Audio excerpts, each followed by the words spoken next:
That seems to be working now. I hope. I hope it will stay that way. Let me see. Yeah, okay, yeah, that seems to be working. I could not get the stream to work a few minutes ago for whatever reason. But anyway, this is the last window, The Secret of Cape West on the Nintendo DS. This is part 4, if I'm not mistaken. I'm not quite sure that this will be the finale just yet.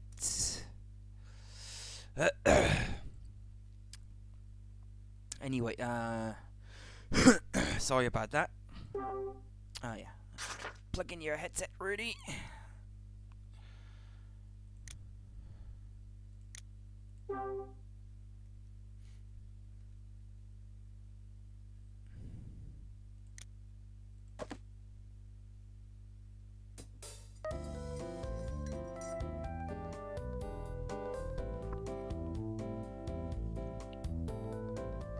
Not quite sure, it seems that the sound is distorting a bit for me right now.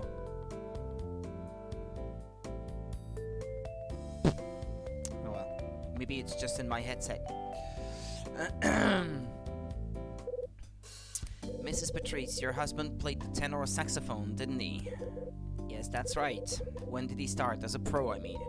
He was already part of an established band at the age of 20. So he must have studied how to play it somewhere. Do you know where? He told me that he taught himself how to play, and that he was into jazz from the moment he was born. What kind of person was he? He was a real gentleman, both masculine and invigorating at the same time. These qualities guaranteed him a hit with the ladies. When did he throw in the towel and stop playing? I'm sorry? Well, he went on to run several eateries around town, didn't he? And he was a regular guest at the hotel restaurant here too, right? Who told you that, Mr. Hyde? I looked it up. Should I be straightforward about it, or should I lie? Hold on, by the way, I want to make sure that the stream is coming in normally.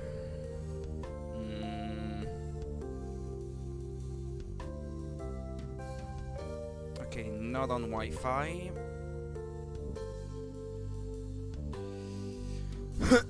Pardon me.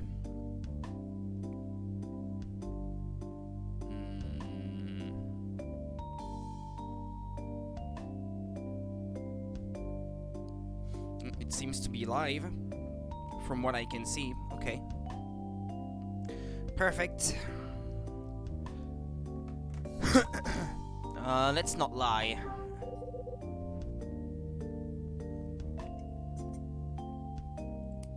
Sydney from the cafe. Oh, he did he? You're not lying to me, are you? It's the honest truth. Please excuse me, Mr. Hyde. Oh no, that was the wrong choice, I think. Mags seems flustered as she leaves the room. Oh boy. I leave the room in pursuit of Max. I'm gonna get the game over. Huh? Uh-oh. It's Sydney. What have you done, Mr. Hyde? I thought you promised me. I've just had Mrs. Patrice burst into the cafe demanding I pay her the money I owe. She said she wants it all immediately. What? I'm finished. Done for. I don't have that sort of money lying around. Not to mention that my chances of patching things up with my wife are ruined. I forgot that I promised, and I didn't expect that kind of reaction. Okay, reset. Let's reload the save file from the state in which it was before then. Okay, I done goofed.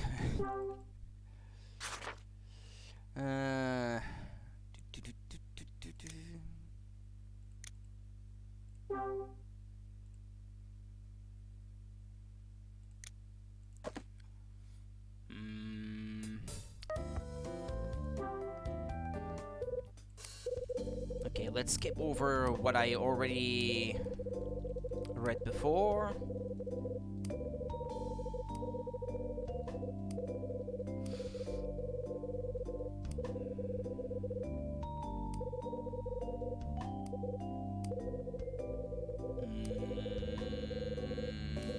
Okay, so I looked it up. I looked it up. I found out all about him from an old newspaper article I got from the library. It was right there alongside one about your court case. It seems like you've gone to great length to investigate me, Mr. Hyde. Doesn't it? Tell me, why is it that you've been investigating me? I told you I'm interested. I'm keen to learn more about the kind of stuff your late husband played. Not to mention about you, seeing as you're a widow just like my mom. I see, so you know everything, it would seem? Whoa, whoa, whoa, whoa, why are you laughing? What's so funny? Will you tell me what I want to know? I will. We're this close to parting ways forever, and you've chosen now to grow an interest in me. Perhaps it's fate, Mr. Hyde. Mrs. Patrice.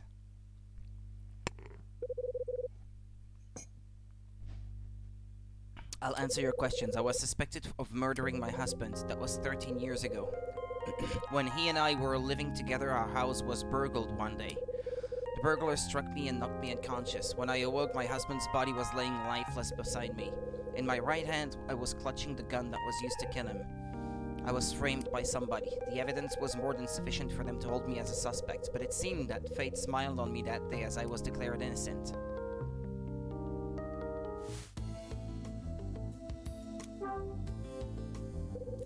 Was the real culprit caught?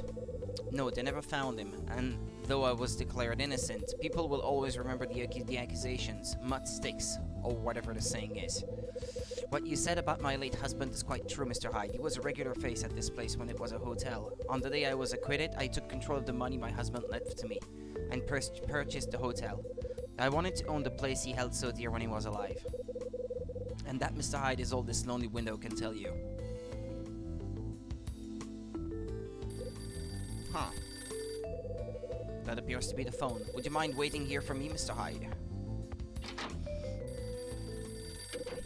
Mags makes her way into the other room to answer the phone. Guess I'd better stay here until she's done. Now I think of it. Yeah, pictures. I'm sure there's a photo of her husband around here. The one with the saxophone. I already looked at it before, actually.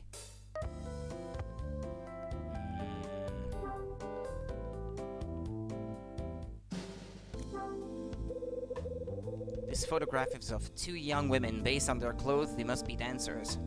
I'd say one of the two is probably Mrs. Patrice. This is a pretty old picture. Is one of these women Mags? The one on the right, if I had to guess. This picture has the signatures of George and Margaret on it. This must be a picture of Mags when she was younger. She's wearing a very uniquely designed necklace.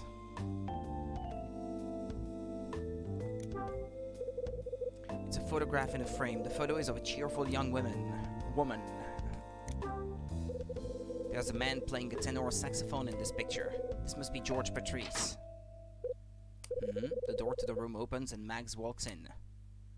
I didn't do anything wrong. I was just looking at the pictures. I'm sorry to have kept you waiting, Mr. Hyde. It's no problem. I took the liberty of looking at the pictures on the shelf. Oh, these old things?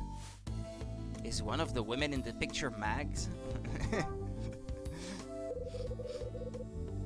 It would be funny if he actually asked a question like that to her. Mags? Who are you calling Mags? Oh, sorry, this is how we all call you around here.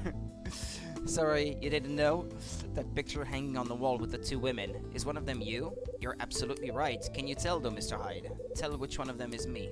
The one on the right, if I had to guess. You're the one on the right? I am indeed. Well done. Who's the woman in the shot with you? She was a dear friend of mine. Oh, is that Kathy Mcgrath? The one that was murdered? A fellow dancer? Dancer? Yes, it may be hard to believe now, but I was once a dancer. I did not believe anything. When was the picture of you and your husband taken? Right after we were married. That necklace you see still gets worn today. It was a present from my late husband and is one of a kind. It's an impressive item, that's for sure. I love this picture of us more than any of the others I have. I'm sure your mother has one of her own that she values above the rest too. As Max utters those words, I think to myself, Mom doesn't have a single picture of her and Dad, not one. Oh, what's wrong? My head, it hurts. Are you okay? I'm sorry, I sometimes get like this. It's my reminder of the events that took place during that awful time 13 years ago. You'd better rest. I'll leave you in peace. That's very kind of you, but before you go, Mr. Hyde, may I ask a favor? Please keep what I've told you today to yourself. I swear I won't breathe a word to anyone. Okay, time for me to be on my way. Indeed. Indeed, you should be on your way. I leave Max's room.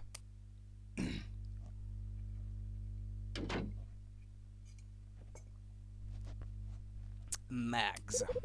Seems she's had a somewhat colorful life. Mr. Hyde, huh?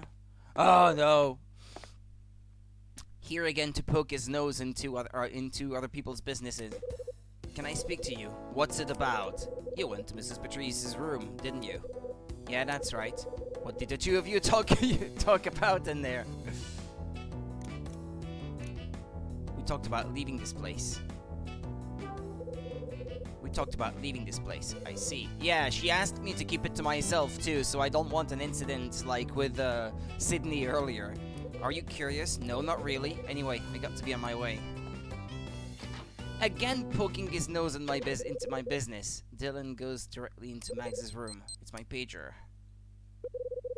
I'd better head back to my room.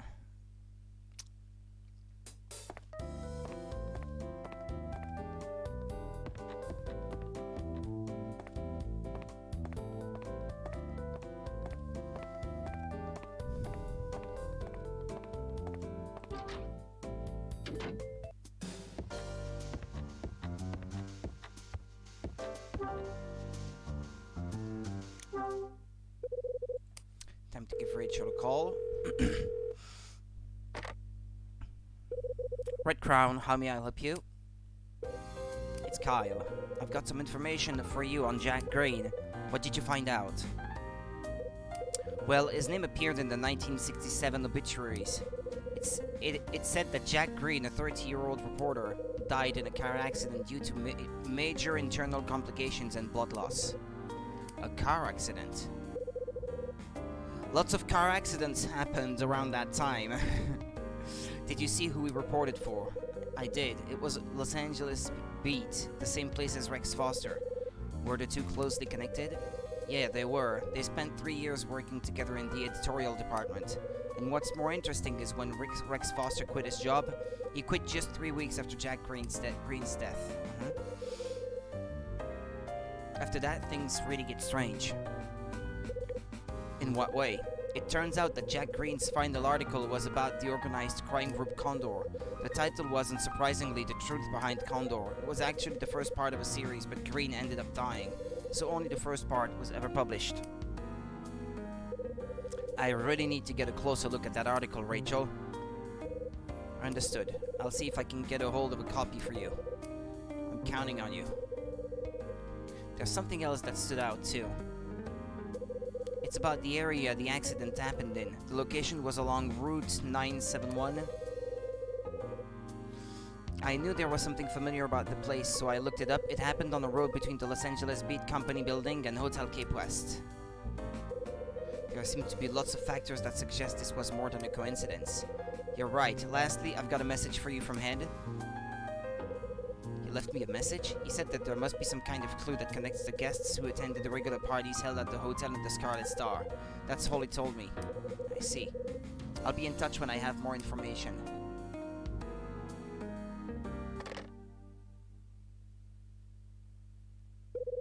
Jack Green died 13 years ago. He was writing an article about Condor. Also the message I received from Ed. The one about the connection between the Scarlet Star and the party guests. Now I think about it, Sydney said something too. He'd always be around when the hotel was having an evening event. In particular, he always came to the parties they called Scarlet Star. Every month, Hotel Cape West would hold a party on a date with the number 6 in it. Those parties would be called Scarlet Star. The guests who attended the Scarlet Star parties. That's it. Maybe that photo album I found on the 4th floor can shed some light.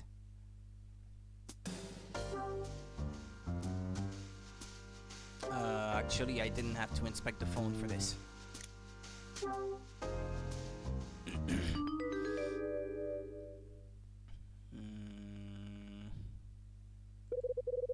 Now, what am I looking for in these?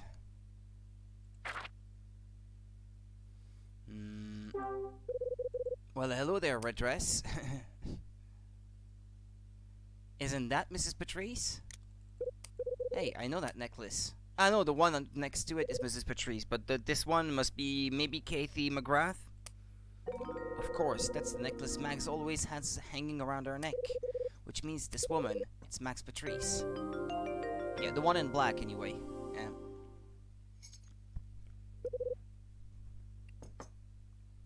Actually, I was not looking for Mrs. Patrice, it's just that face looked familiar. Just as I thought, Mags is in the picture of the Scarlet Star party. Looks like she's just earned herself another chat with me. She'll know you've been on the 4th floor though if you show her the picture.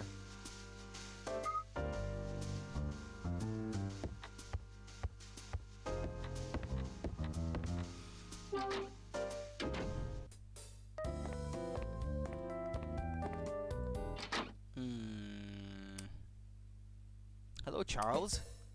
Ah, mince alors.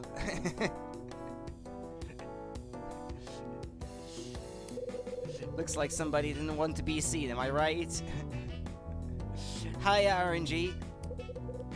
It's nothing. So you didn't hand back the spare key to 205 like you said you would, huh? That's right, I didn't. What were you doing in there, Charles? That would be... Quit stalling, spit it out. What's the matter? Did I catch you up to no good or something? Anyway, get back inside. We've got stuff to discuss.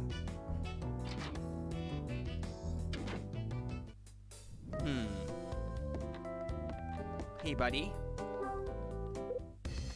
Charles, tell me, what were you up to in there? I can't say. Oh, you will say. Now, you listen here.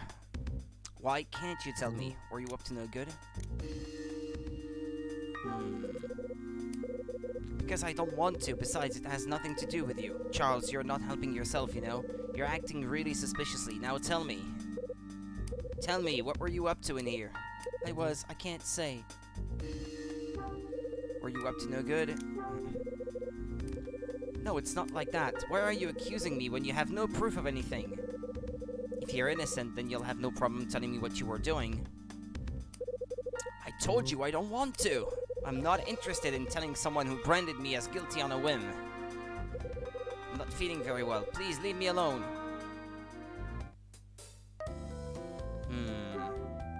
What, do you have to let this slide, perhaps?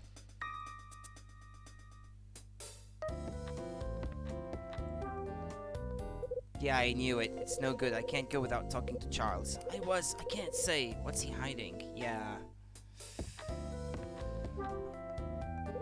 Charles, listen to me. I'm sorry I doubted you. That's okay. I should have been a little more controlled when you found me. I just can't believe you were so keen to keep it a secret. It's not that. I'm just a little shaken up. I was doing something I didn't want other people to know about. I'm embarrassed that you found me, Mr. Hyde. What's so embarrassing? What do you want other people to know about? I don't want them to know that I'm working on a script in here. A script for what? It's a screenplay for a movie, actually. I plan to enter it into a screenplay competition. Screenplay? And you're writing it in here? Why can't you do it in your own room? Don't ask me that. I come in here to do it because I want to make it more authentic. There's only a couple of days until I have to submit it. Please, Mr. Hyde, let me continue to use this room until then. Don't tell Mrs. Patrice. Mr. Hyde, this is my one big chance.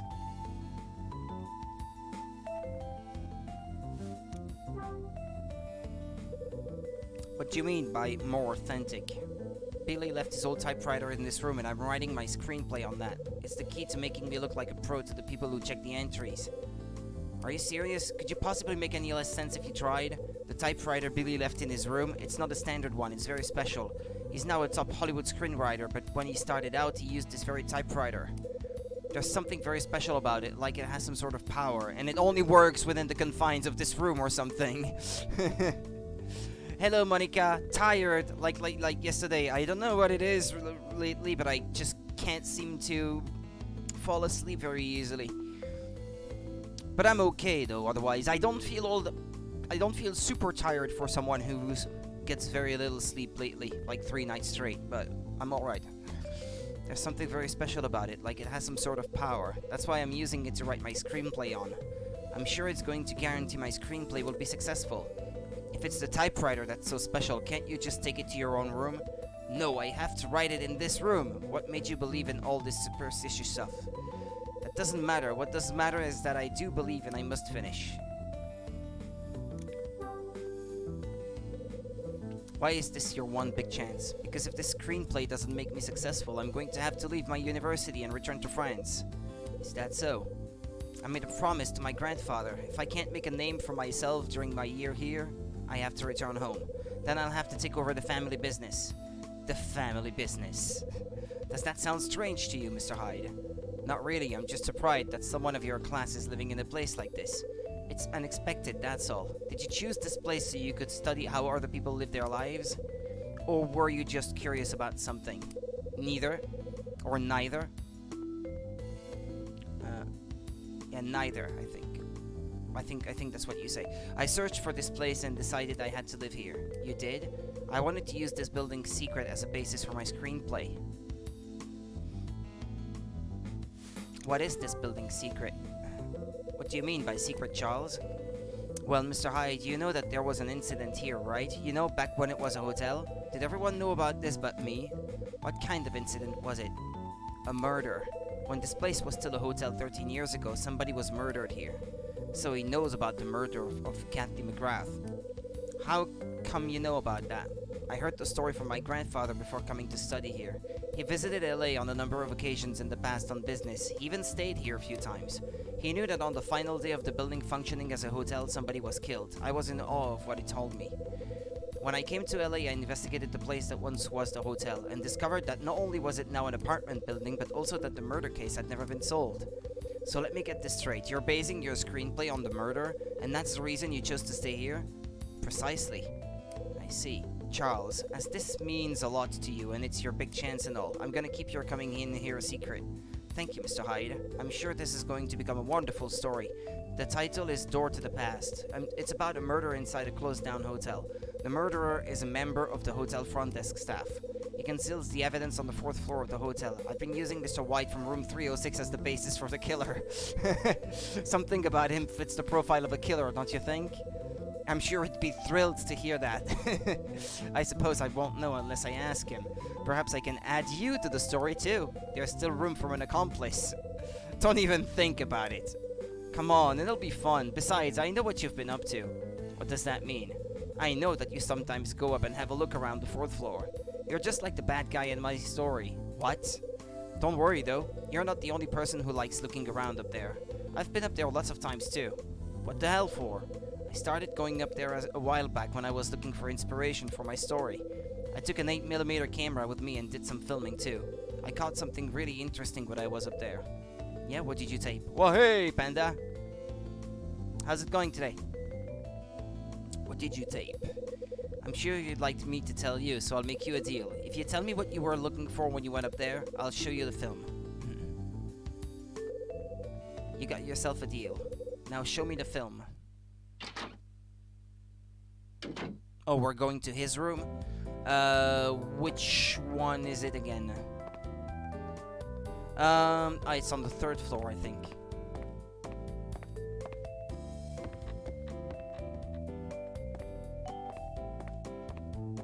I think it's 305.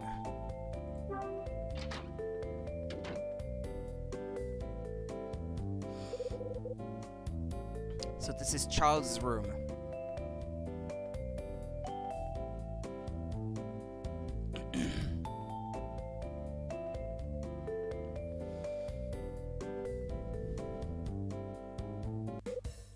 Charles, show me the 8mm film you took on the 4th floor.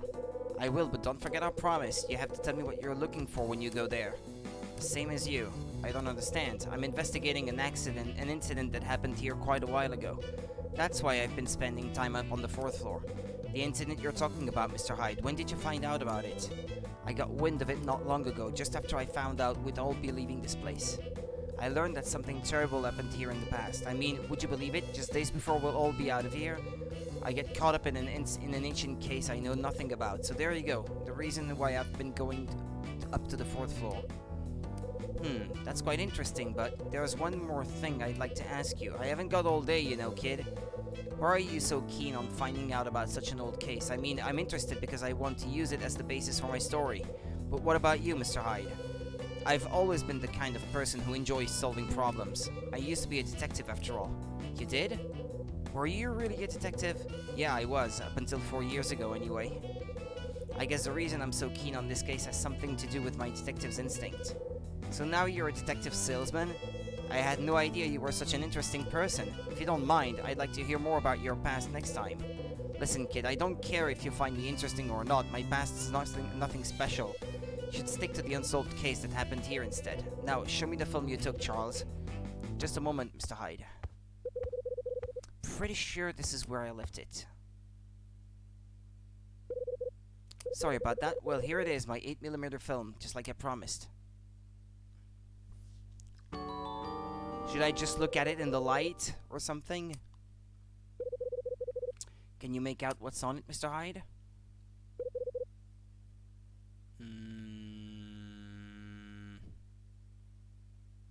Let's have a look. It looks like somebody's been caught on camera. But who was it? That's the question. By the looks of that watch they're wearing, it seems to be a man. But I wonder who it could be. It's a shame this film doesn't show us their identity. Who would be up there on the 4th floor so late at night anyway? I'd really like to know who they are and what they're doing.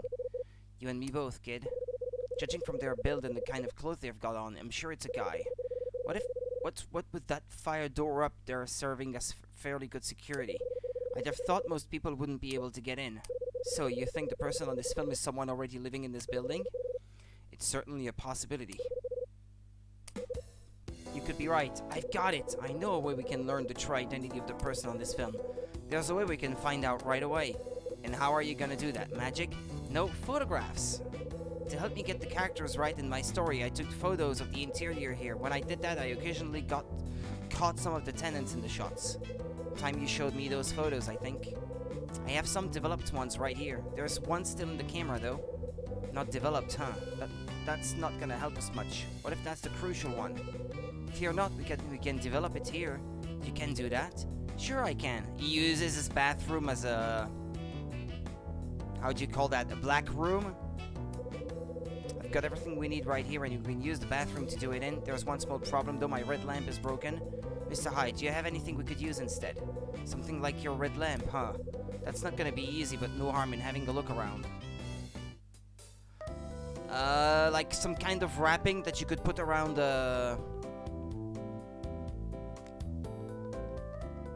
around the bulb, maybe, or something. Do I have something like that already or not?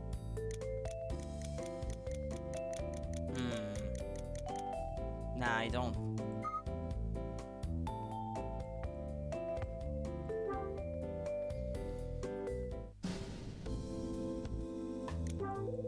Beside the desk there is a bust made of plaster.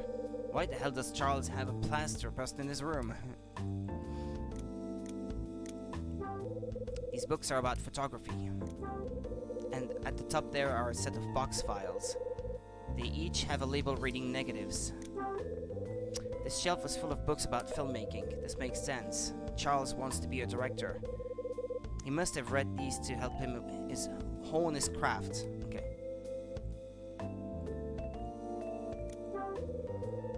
Some high-quality writing paper is on the desk along with a fountain pen. I don't think this is the same paper that was used for the order sheet. Looks like a fluorescent lamp. Don't die on me now, stream, please. It's acting up again. Okay. This notebook has a title on the front. It says report.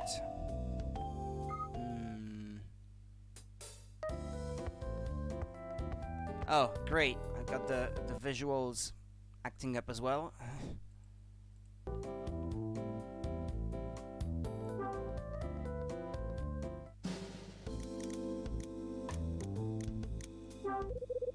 The TV stand has drawers built into it. Let's see what's inside. There's some kind of small black container in the drawer. It might have something to do with developing photographs. No? Oh, I thought this red thing. These look like some small clips of some kind. It's a bag of drying agent. Films from our camera, they're out of their packaging. There must be photos on them already.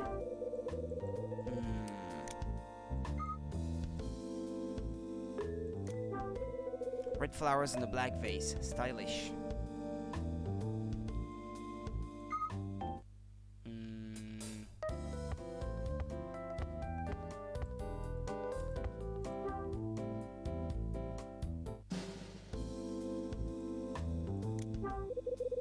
It's a tray with tongs lying in it. He obviously develops photos in this room.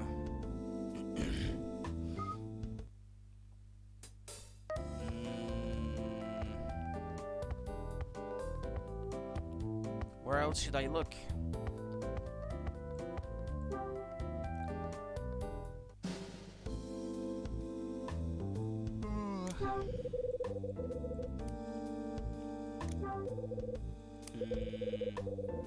I'm reminded of Tony's room, and the comparison ain't kind to Tony.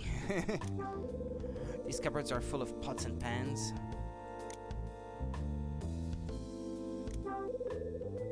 The refrigerator is white, like pretty much every other refrigerator I've ever seen.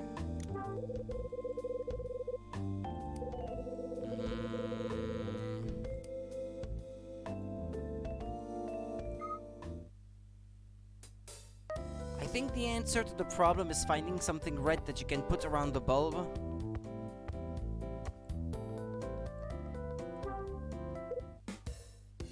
Charles, please, Mr. Hyde, you have to find something we can use to make my lamp shine red. There's nothing we can use in here. Oh. Ah, in this place. Oh, okay. I was not looking in the right place then. Okay. Not this way.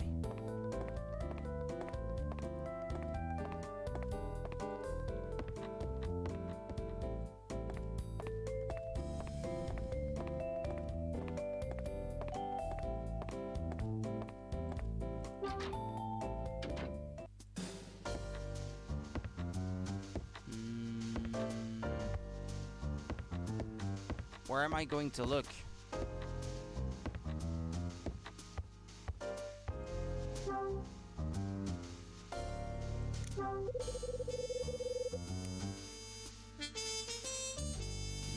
Oh, this? The wrapping, maybe? No?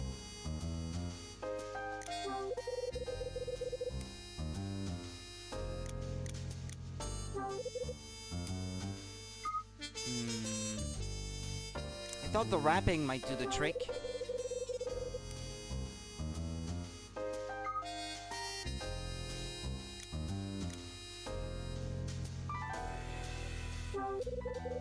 My coffee table is covered in crap. Oh. That's not a good thing to have.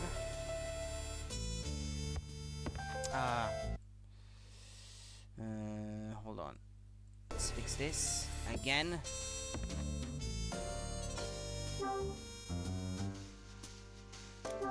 What about this here?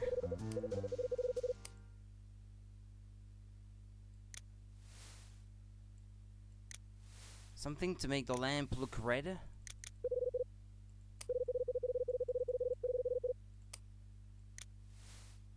Camera.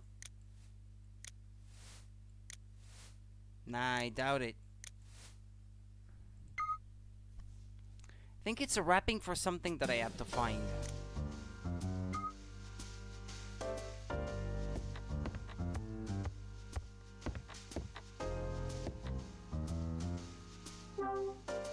Sorry, I had to just check something real quick. We are checking what to buy for New Year's. I'll be shopping tomorrow, actually, for that. Should spend a lot of the day tomorrow, actually, doing just that.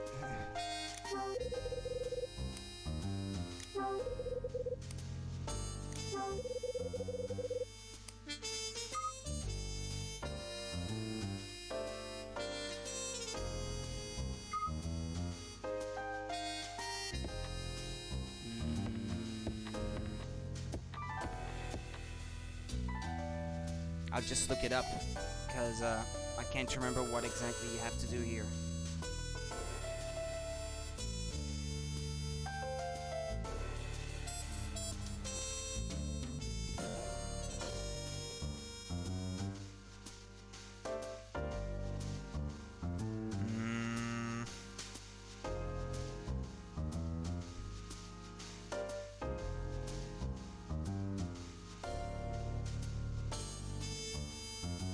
Ah, it's the wrapping from the wine bottle. Okay. Got it.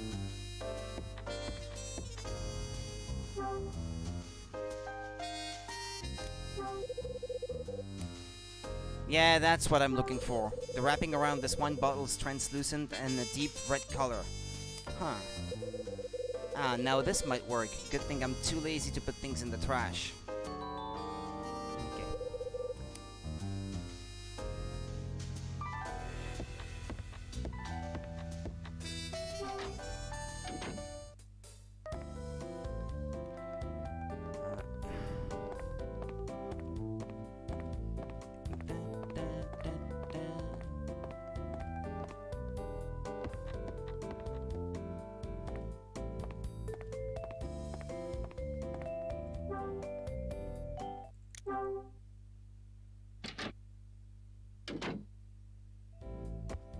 Got it, Charles.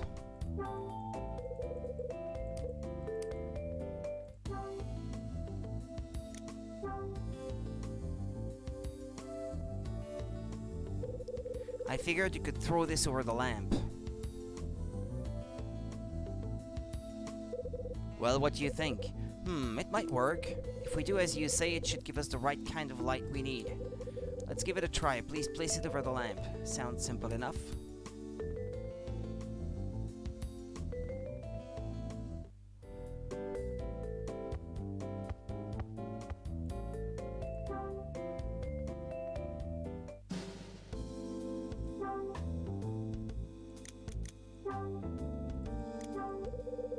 Cover the lamp with the red wrapping. That looks like it'll do the trick. Time to let Charles see my handiwork. Okay, it looks like we're all set to get started. We have bought most of the things we need, but my friend and I are waiting to get paid so we can buy some other things, like a bit of alcohol and snacks. We want to make a lot of different drinks this year. Lots and lots of different drinks. Now we've got the right kind of light, we can begin to develop the photos. Charles, let me do it. Sure, if you like, but have you ever done this before? Not even once. Then maybe you should let somebody who knows what they're doing take care of it. But then again, if you really want to try, alright then. I suppose I could talk you through it. You'll find the freshly printed film on the workbench next to the toilet. Place it into the liquid-filled tray and move it around until the image appears. When you're happy with the image is clear enough, remove it from the tray. It's very important you give the paper adequate time in the liquid, not too much though. The timing for taking the photo out is crucial. Come on kid, it's not rocket science, is it?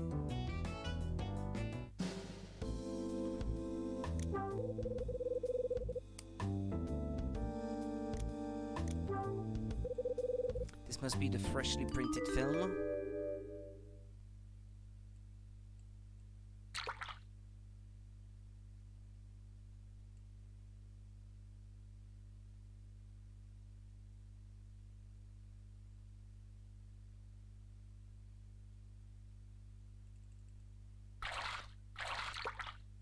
Okay, that seems to be enough. We're gonna get hammered. Just don't overdo it. No more than necessary. It looks like I'm a natural. Nice to see you again, Frank Raver. I take the photo of Frank. Now I just need to compare this photo to the film. Did you get a clean image, Mr. Hyde? Yeah, piece of cake. Maybe I should change my career. Ah, very good, Mr. Hyde. While you were doing that one, I got some other photos ready. Maybe you'd like to compare them? I take the photo of Tony. I take the photo of Will, drinking away the bad things that 2020 brought.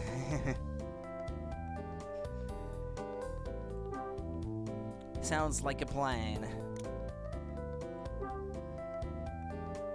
Hey, he has a watch.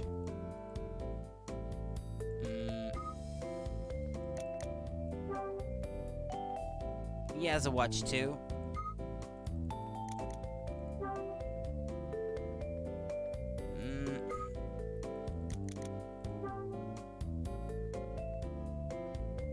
Well, I can't tell.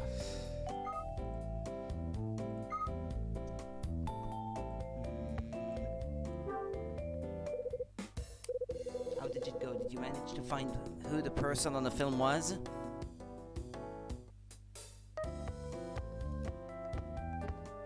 What, do I have to go? Mr. Hyde, where are you going?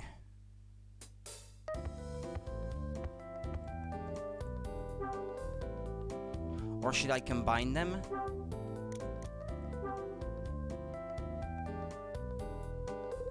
Time to compare the photo with the 8mm film.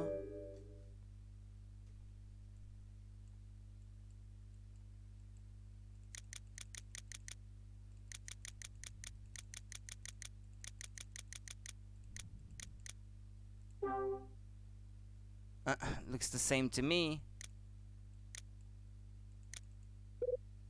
Bingo. Hold on. There's a camera there with him. Maybe he caught something on film.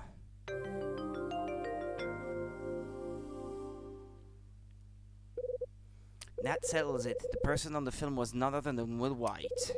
Now to figure out what the hell he was doing up there on the 4th floor. Mr. Hyde, how did it go? I know who the person in the film was. Turns out our mystery star was Will White. Really? Interesting. What do you think he was doing up there, though?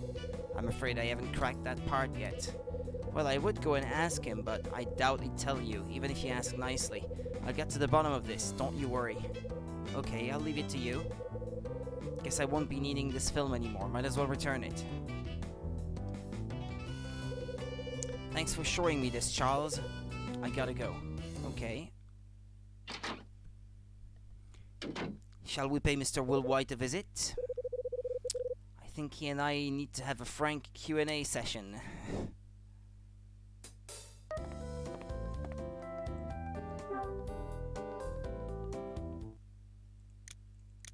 Knock knock. Nobody's home, huh?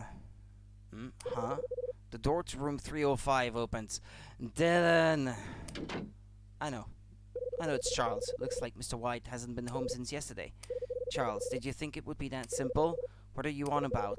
Sure, I know you told me that you were looking into him and his activities, but does that mean you're just going to meet up and ask him a couple of questions? For somebody who used to be a detective, I was hoping for a more exciting approach. I can't say I'm not disappointed. Charles, if you've got something to say, just go ahead and say it already. Okay, Mr. Hyde, I will. I believe I know far more about Mr. White and what he gets up to than you do. Why, you say? Well, that's because I've had my eye on him for a while now. You mean you've been watching him? Yes, keeping tabs on his movements. He's rarely home, but there's somebody who visits rooms 306 on a regular basis, and when he does come home, he goes out again very late at night. I'm almost certain that he's not a real salesman. You need to do a lot more than ask questions if you want to get to the bottom of this. Yeah, and what did you have in mind? Torture? Very funny. I meant you should definitely take a look around in room 306 when he's out. Now might be a good chance to do so. Fancy yourself as a bit of a detective, do you? Not quite, but 2 sets of eyes have got to be better than 1, right? I suppose you've got a way to get into the locked room too, have you?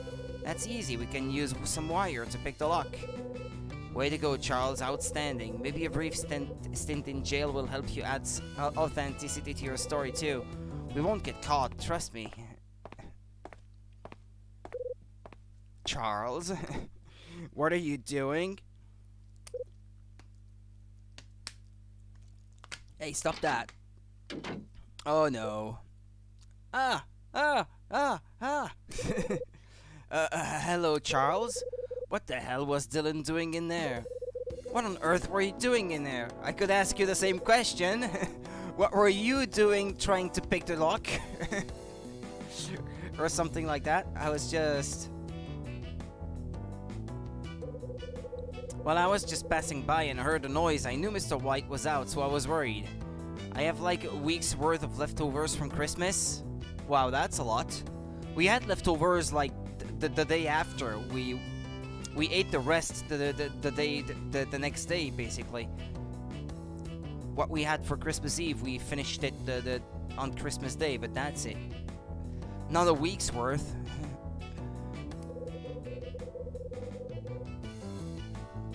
Ah well, at least it's not going to waste. That's good. It's better than wasting it. Come on, Twitch. I figured I'd see if I could find out who made the noise by peering through the keyhole. That's what happened, isn't it, Mr. Hyde? Yeah, just like the kid said. When I was just about to take a look, you burst out. You took me completely by surprise. What were you doing in Will White's room, Dylan? Nothing much. I was taking care of something Mr. White asked me to do. And what was that? He asked me to turn the water off while he was out. Turn it off? Why did he ask you to do that? To prepare to move out, of course. I've got a spare key, so I let myself in. Don't people normally turn the water off last before moving out? I feel like, what are you doing here? I could ask you the same thing. It's said so much in this series. Yeah. Well, in this case, it was not quite like that, but I thought it was gonna go that way again. Like yesterday. It's like I just told you, I'm only doing what he asked me to do. Well, often when you're in a place where you're not supposed to be, especially in the first game, you get a game over for your trouble. Anyway, I have to go now. Dylan looks flustered as he moves away and disappears.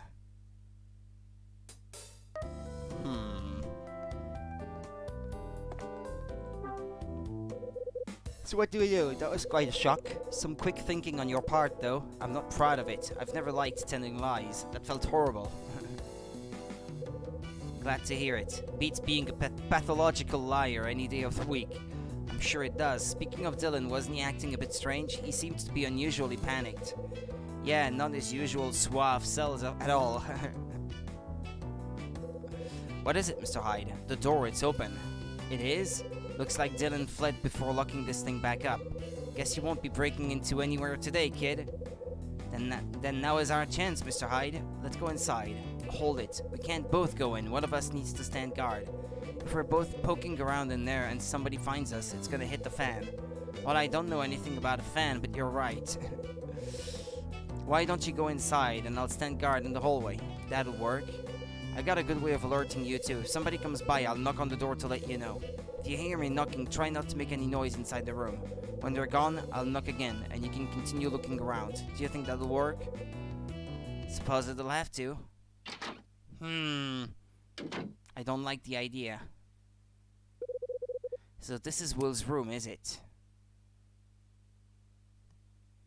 He doesn't seem to have a whole lot of furniture. This place has less taste than dry bread. Can't imagine anybody could actually live in here.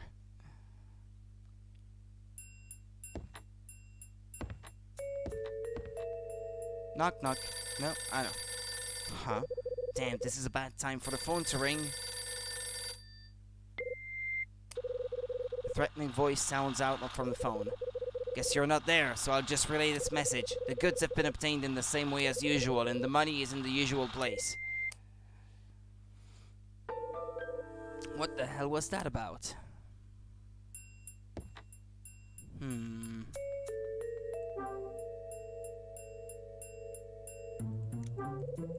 There's a black case on the table. The case is locked and there's no getting in. I can't see a keyhole on this thing. Instead, there seems to be a kind of round indentation. How the hell do you get this thing open? The front page of an old newspaper is lying on the table. Wait a minute. Looks like the page has a section missing. The date reads December 1955. 1955? I could be mistaken, but the piece that's been cut from this paper looks like it could be the article about my dad that I got in the second order sheet. I guess we now know who it was sending these anonymous letters. I take the newspaper front page with the section missing. I hear the sound of somebody knocking on the door. It's the signal.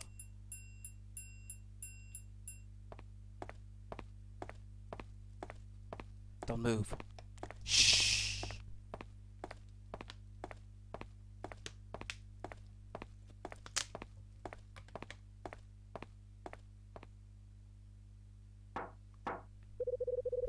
I hear the sound of somebody knocking on the door. Okay, all clear to keep looking.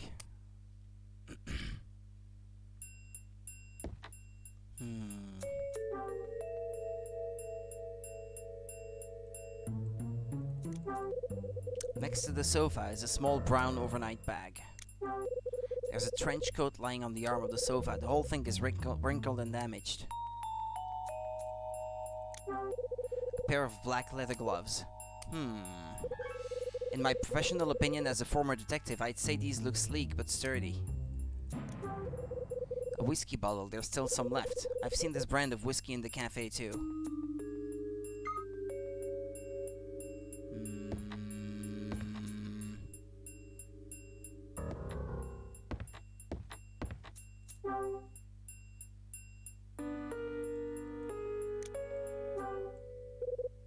An answer phone. Maybe if I listen to the other messages, I'll find something out. A threatening voice sounds out. The plan is moving ahead as expected. I'll contact you again with the details on the item. All the preparations here have been made. The item can change hands in the usual manner. My acute detective skills are telling me something. It smells bad. Will White is definitely not a regular salesman.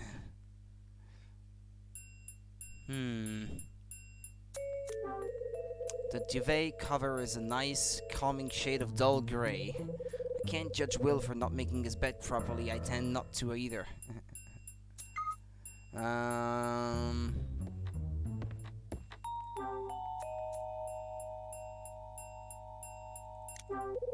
wonder what's in this side. The door is slightly open. I'll bet there's something interesting in here. Best not to get my hopes up, though.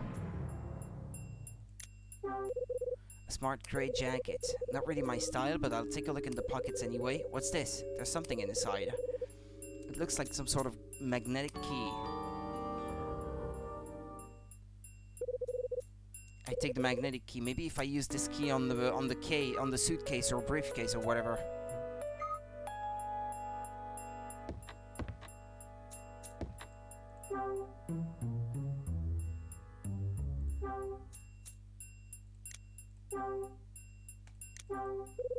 Okay, here goes. I use the magnetic key to open the case. Bingo! Inside the case is a single lens reflex camera. It's a camera.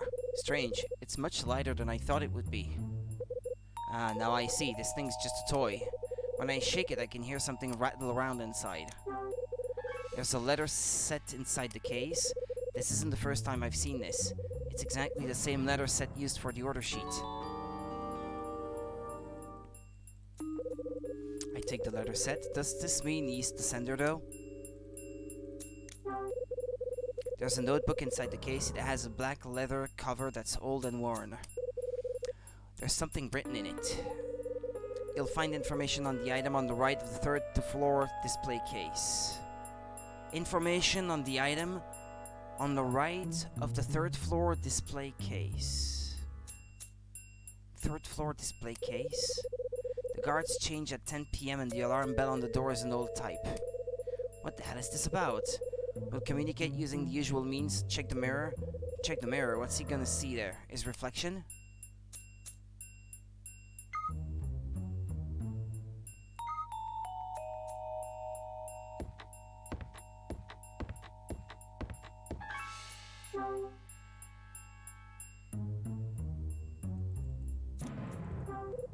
There's a wash basin next to the kitchen area. No sign of dirt or stains. All in all, it's in pretty decent shape.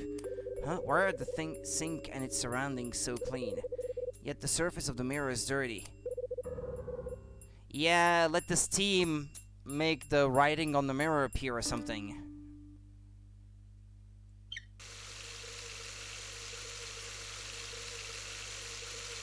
Oh, 88475.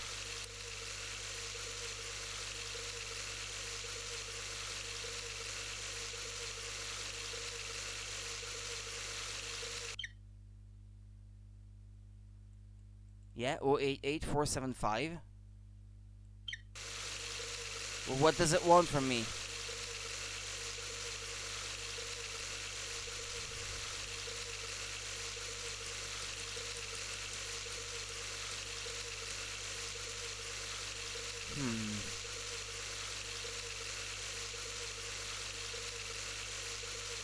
Yeah, so what? I see it.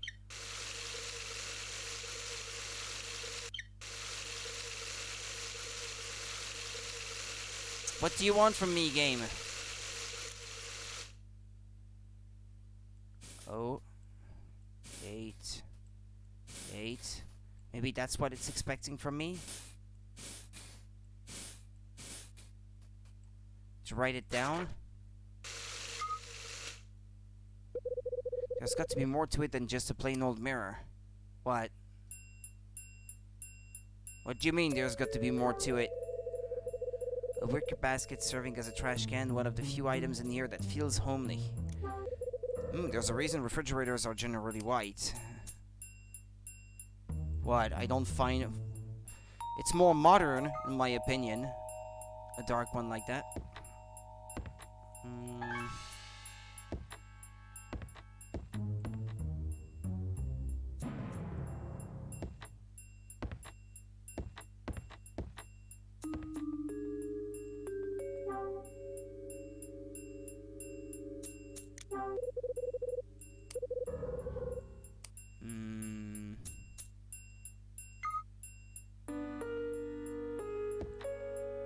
What, does it expect me to point out that there's something on the mirror? I thought I just tried.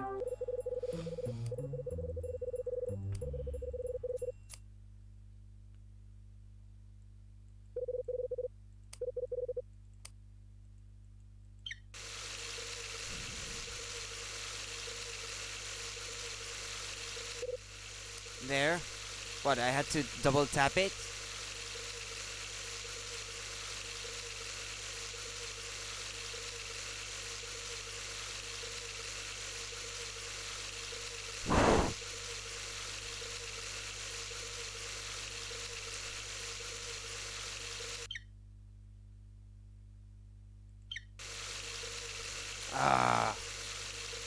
I hate it when things are not obvious like this.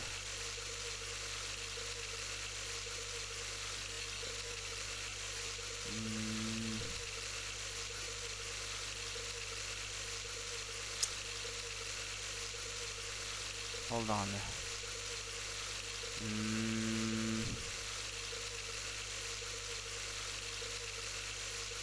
Ah, wait.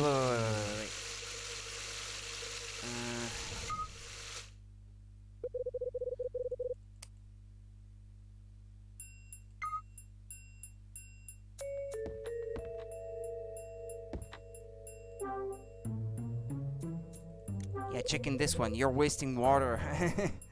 Yeah, that's not good. There's a safety deposit box at the bottom of the closet. Now, this is quite a find. Wonder what I'm gonna find inside this thing.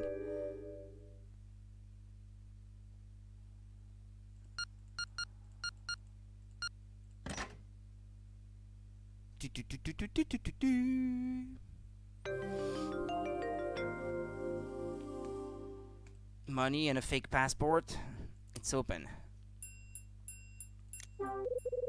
There's a passport inside the safety deposit box. What have I got here? Mcgrath, Will? Mcgrath! Oh boy. That name. It looks like Will's passport. The passport is in the name Will Mcgrath. Hang on, Mcgrath? So Will's surname is the same as the manager of the hotels. I take Will's passport. I hear the sound of somebody knocking on the door. Not again, guess I'd better keep the noise down. I think this time it may be no use. There's nothing left to discover in the apartment, so it's probably gonna be Will White in person.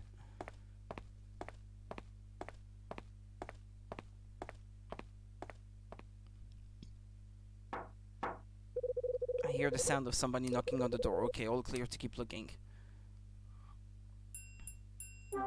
Yeah, the passport, the money.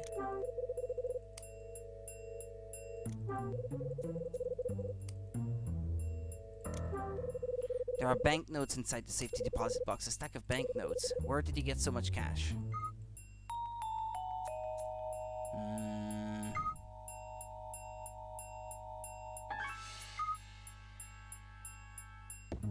Well, wasn't that everything? I would have thought. One of the many boxes stacked up in this corner. This one looks like it's been opened and then sealed again with more tape.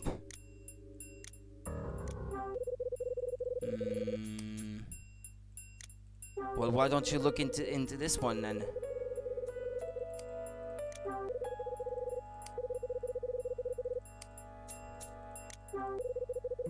Toy camera, you think? Could be.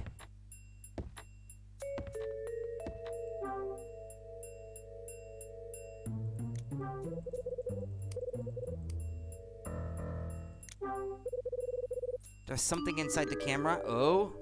Oh, how did you know? Looks like this is where you put the film in. Can't open the flap. What the? Am I supposed to put in a date here? Oh, is date of birth maybe? What was it again? 1942? I can't remember the exact date though. The one from the passport maybe? You said it sounded like something was inside when you checked it first. Yeah. Yeah, true. That's true. Well spotted. November 28th, 1942. Okay.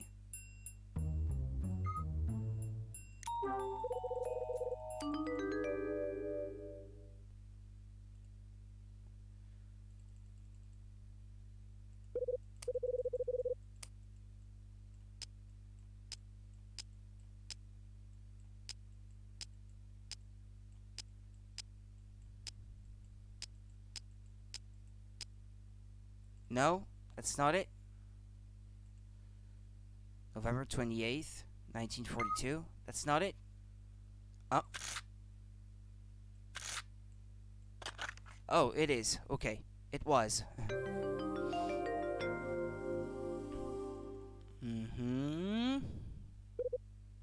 That did it. What's this? Michael Mcgrath. It's pretty tattered, but it looks like it was a postcard. Also, I can make out the signature on the edge.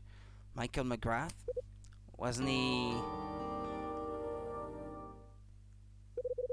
I take the torn postcard. Why on earth would anyone want to stuff half a postcard from the hotel manager into this toy camera? I suddenly get a hint of a presence other than my own, but it's already too late. I feel the muzzle of a gun pressed up against my back. There's nothing I can do other than stay still in amazement. I hear a cold voice from behind me say, "What are you doing here?" Just having a look at your room. Do you mind? I needed to find out exactly who you were. What were you looking for in here? Speak up. If you want me to talk, how about putting the piece down? I'm a reasonable man. Sure, why not? The pressure on my back disappears. How did you get in here? The door was open, so I just came in. You're going to have to do better than that. It's actually the truth. Dylan was in here, checking the place out. Unless, of course, you want me to put a bullet in you. It's the truth. This place was already open. Dylan left it that way after he came out. Dylan? What the hell? You said you'd asked him to take care of something in here before moving out. He used the spare key to get in. But being the numbskull he is, he left without locking up. Funny, I don't remember asking him to take care of anything. Maybe not, but it doesn't change the fact that he was in here. If you don't believe me, take a trip down the hall and ask Charles. He saw too. He'll tell you exactly what I just did. Let's assume I believe you, for now anyway. Maybe Dylan was... What was what? No, that can wait. The more pressing issue is what to do about you. I think I'll have you answer a few more questions. Let's start with what you did while you were sneaking around in here. You've twisted my arm. You sure you want me to say it all out loud, though? I mean, I think I've just about pieced it all together, your secrets and such. Don't kid yourself. There's no way you know what I've been doing here.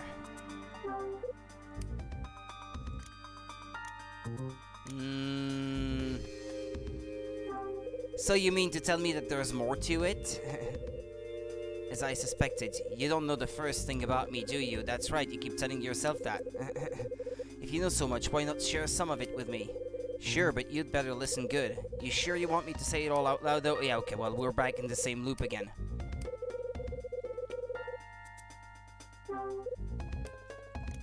Nice try, I'm on to you. Oh, you are you? Well then, let's just see how much you think you know, shall we? For starters, I know what your real job is. You've been earning a pretty penny too, by all accounts. And what is it you think I've been doing to earn all this money? I know plenty more than that. I know all about the lies and deceit too. Oh, and just what do you think I've been lying about? Simple. You faked your identity. What? I've got your number. You've got nothing, that's what. You don't have the first clue who I am. Oh yeah? How about the son of the former owner of the hotel? Where did the banknotes come from, Will? Banknotes? And where did you come across something like that? You know damn well. In the safety deposit box. I looked into the safety deposit box. You did what? You opened the safety deposit box in my closet? Yeah, what's the matter? Surprised I got into it? There's no way you could have got that thing open. The only person who could possibly open it is me or the intended recipient.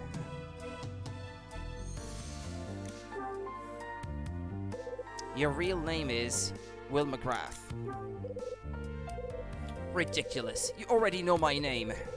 Come on, do you take me for an idiot? Your name is Will Mcgrath. Can you actually hear yourself? Have you got any proof to back up your outrageous claims?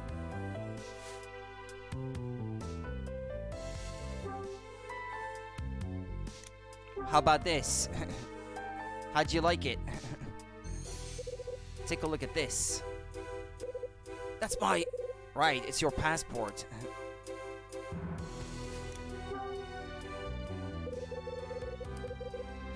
It is. Well done. That's me, Will Mcgrath. Okay. What are you trying to trade? I'm sorry? What are you trading in exchange for the banknotes? It must be something fairly significant for the price you've been paid. Save your breath. I've had enough of your damn prying. It's not gonna be your day then. My prying is just getting started. You've been pretending to live here in this apartment, but your real job means you have to creep around secretly at night. Am I wrong? It'd be wise not to cross me any further. You started this conversation, remember? Maybe it's going to take a bullet to shut you up after all. Yeah, I'll take a rain check on that. Besides, I doubt you've got the balls to shoot me right here in this place. That's what you think, is it? Think about it. If you shoot me here, how long is it gonna take the other residents to come running? And I'm sure you aren't looking for any publicity. Brave words for someone in your position. So anyway, now I've blown your cover, Mr. Mcgrath. What to do about it? Luckily for you, I'm not gonna rat you out to the police. If you must know, I only snuck in here to find out something I've been investigating in the hope of unveiling the truth. And I think you can shed some light on it. I see. Well, Mr. Hyde, would you care to share it with me? What exactly are you looking for? What do you mean by truth? That's easy. I want to know about 25 years ago. Once I found out you were Will Mcgrath, I realized that you were connected to the murder that happened 13 years ago. Me connected to a murder? And how do you figure that? Because you're the victim's son?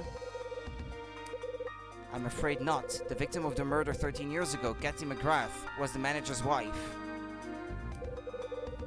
Mcgrath is just a common enough name. Just because we share it doesn't mean I'm related. You seem to enjoy jumping to conclusions. There's no jumping here. It's all based on evidence I have. If that's the case, please show me.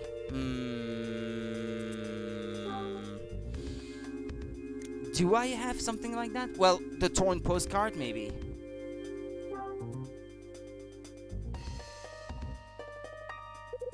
Take a look at this. I opened up the toy camera inside your case. The postcard I found inside bore the name Michael Mcgrath, the same name as the husband of the victim, Kathy, 13 years ago. He was the manager of the hotel at the time. Why have you been hiding it? Now that you've shown me this, I suppose there's no sense in denying it. You're right, Mr. Hyde. I'm her son. Kathy Mcgrath, the victim of the murder 13 years ago, was my mother. It all makes sense now. Damn, I'd never have guessed you were related to the victim. No use in keeping quiet now, you may as well talk. What do you want me to say? Tell me everything. I want to hear exactly what you hope to gain from all this. I have absolutely no idea what you're saying. I live here under a false name, I'll grant you that. I'm a guy who does a job I'd rather the other tenants didn't know about.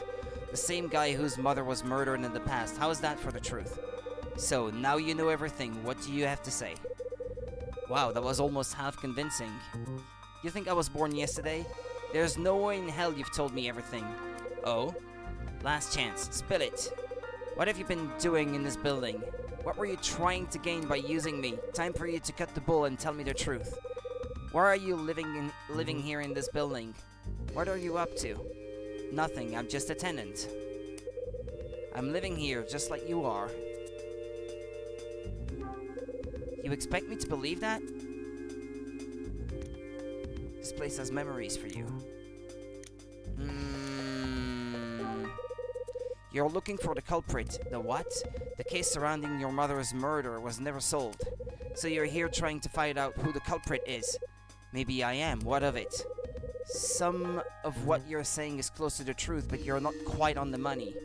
Mr. Mcgrath, do not get cryptic with me. I'm not searching for my mother's murderer.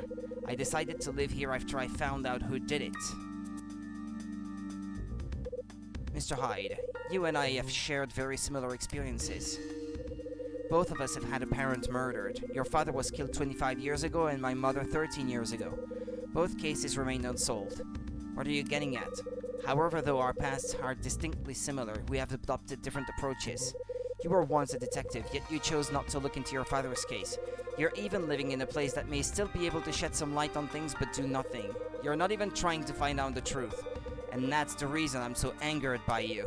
And the reason I chose to point you in the right direction. He was behind the letters, yeah, but we already gathered that much. So the order sheet was your doing. That would be telling. Come on, you told me this much, no sense in stopping here. Which direction were you trying to point me in? That's simple. And what did you mean with what you said just now? You said we had distinctly different approaches to our respective pasts. Tell me what you meant by that. It's all about something that I possess but you don't. A burning desire to get even with the person who is responsible. I'll not rest until the person responsible for my mother's death has been made to pay. And since the justice system has failed in its attempt, I must get revenge. So who killed Kathy? The main person responsible is already dead, but their accomplice is still around. Mrs. Patrice? Are you referring to Mrs. Patrice? Right first time. I moved in here in order to be in a position to take my revenge on her. I originally intended to crush her throat with my bare hands, but then something appeared and got in the way of my plan.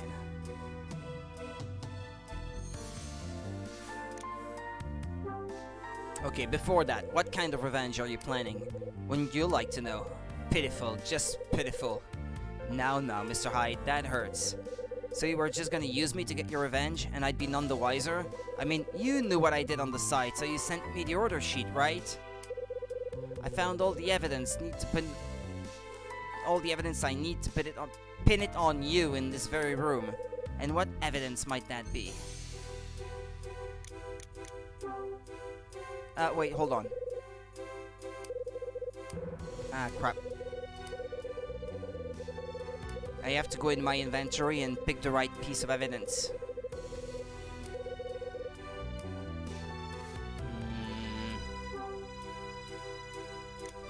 The letter set.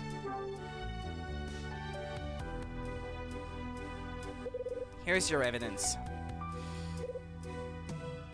This is, it was you, wasn't it? You sent me the order sheet. Congratulations, Mr. Hyde. So, enlighten me. What kind of revenge are you planning? I want her to own up to her crimes and show me how repentant she is. Then do it yourself. Don't involve me in your dirty work. You still don't get it, do you? It's much more fun to have somebody else do it. The psychopathic look on his face. You're sick, man. Yeah, he does look sick when he makes that face. Spare with me your moral posturing. You took the order willingly. No doubt you've been having the time of your life roving around the building, reliving your glory days. And it didn't take you long to realize something either. You realized that if you found the Scarlet Star that went missing 25 years ago, you'd be able to uncover the truth behind your own father's murder too. And how the hell did you know about that? What interest could you possibly have in my dad's murder? I heard about it, the incident from 25 years ago. Somebody working in the hotel at the time told me. Who told you? Are you referring to... Not Frank Raver. Why would he? Michael Mcgrath, your father? He told you, didn't he? Yes, that's right. My father told me the truth before he passed away 3 years ago. He helped me understand exactly what happened on that day 25 years ago. Okay, what got in the way of your revenge on Mrs. Patrice? Of your plan? I learned that my mother's murder was triggered by the incident 25 years ago, and I learned that was due to the involvement of an organized crime syndicate. A crime syndicate? Yes, and not just any, one that you're very familiar with. None other than Nile. What did you just say? Nile were involved? They were indeed. How the hell did they come into what went on here?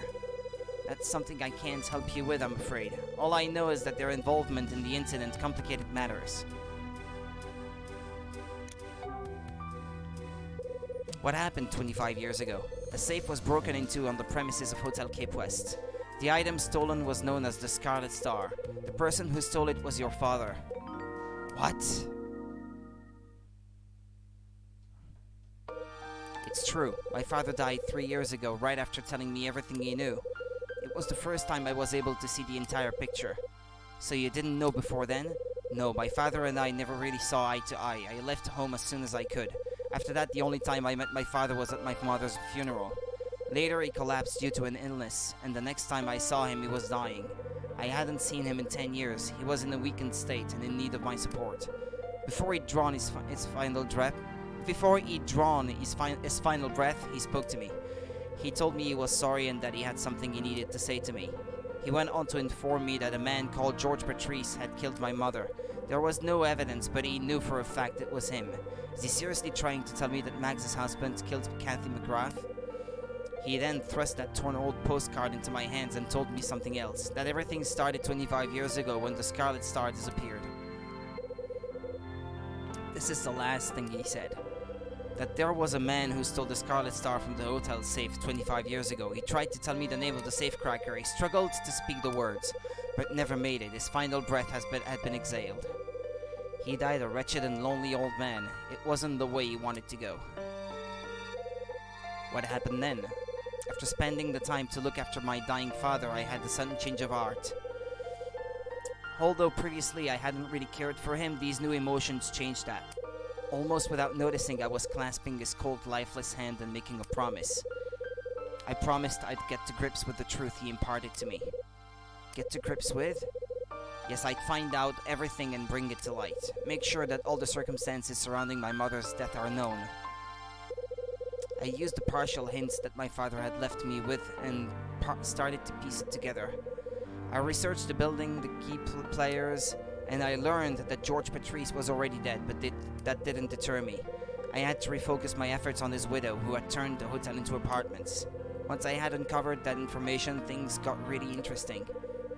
When I learned that the son of the person who cracked the safe 25 years ago lived here too. But how did you make the connection? How did you know that the person who cracked the safe was my dad? Do you really want to know? Well, here goes. The reason I knew was that he was in the same business as I am. I have my own very thorough means of finding out things like that. And that's what you used to determine Niall's involvement too, right? Precisely. It also proved useful when it helped me learn about the jobs you did behind the scenes. My methods were infallible.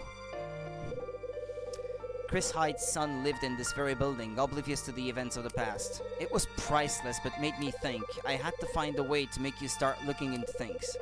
And that's what when you decided to send the order sheet? Right again. But it seems I underestimated you. Before you unearthed the truth behind Mrs. Patrice and the Scarlet Star, you discovered the truth behind me. Didn't you think it was bound to happen? What would you do now?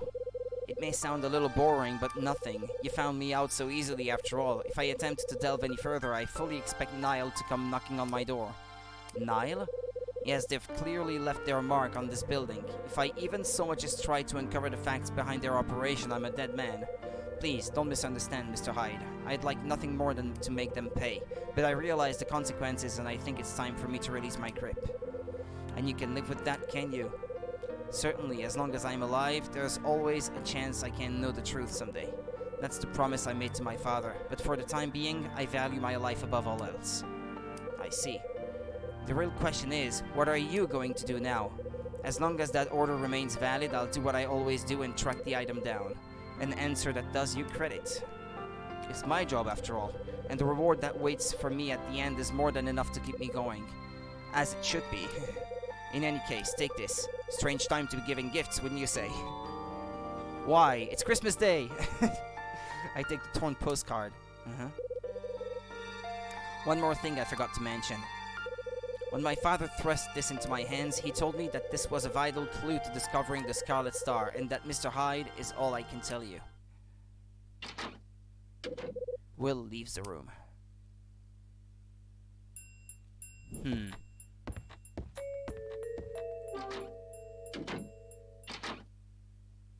Huh?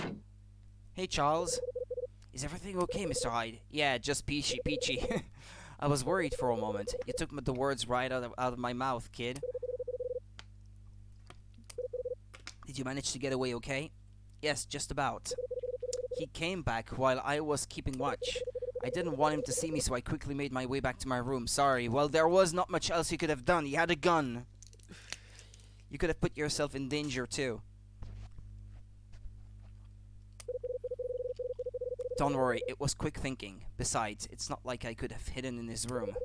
I guess you're right. I found out some useful information, though. So why was Dylan in the room? Very suspicious. I think Dylan is just this nosy kind of person. Oh, wait. Or was there more about him? Actually, now that I think of it. Well, I won't say what I think, for now, anyway. I found out some useful information, though. You know the murder victim from 13 years ago? Turns out Will's our son. He is? He's not planning on coming back here anytime soon either. It's probably best if you just forget all about him. He's not the kind of guy you should be associating with in any case. I see, thanks for the advice. I'll steer well clear of him. So I finally discovered who sent me that order sheet. It was Will White. I'd never have guessed he would have been behind it. All I can think about is finding the truth behind what happened 25 years ago. I think I know what I need to do. I think it's time I gathered my thoughts about all that's happened. The end of another chapter, but 2 chapters to go after this. December 25th. Tony came to my room and gave me Rex's notebook. Written inside was a reference to Condor and a man named called Jack Green. It said they had both disappeared in 1967. Rachel kindly looked into the name Jack Green and found out that he was...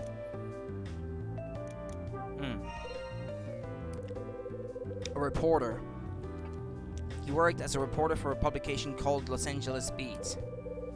Rachel discovered that he had unearthed certain truth about Condor and had been murdered before he could unveil it all publicly.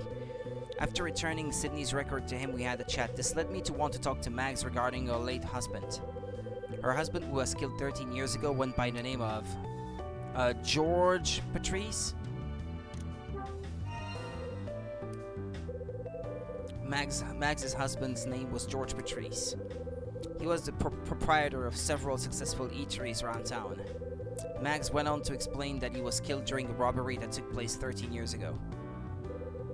Once Mags and I had concluded our business, Rachel contacted my pager. I got her on the phone and looked into the photos from the album on the 4th floor. I made the startling discovery of a certain person in one of the photos. That person was Mags. I was on my way to talk to her again, actually, when the thing about with Charles started happening. It was in a photo showing a party dubbed Scarlet Star. In it, she was wearing the necklace she still wears today. She looked a lot younger in that picture. From a photo and the 8mm film that Charles showed me, we noticed that Will White from room 306 appeared in both. Charles agreed to help me when I decided to go and get a closer look at his room. Thanks to the contents of the safety deposit box and the postcard inside the camera, I was able to discern a certain truth about Will. What was it I found out? That he was using a false name?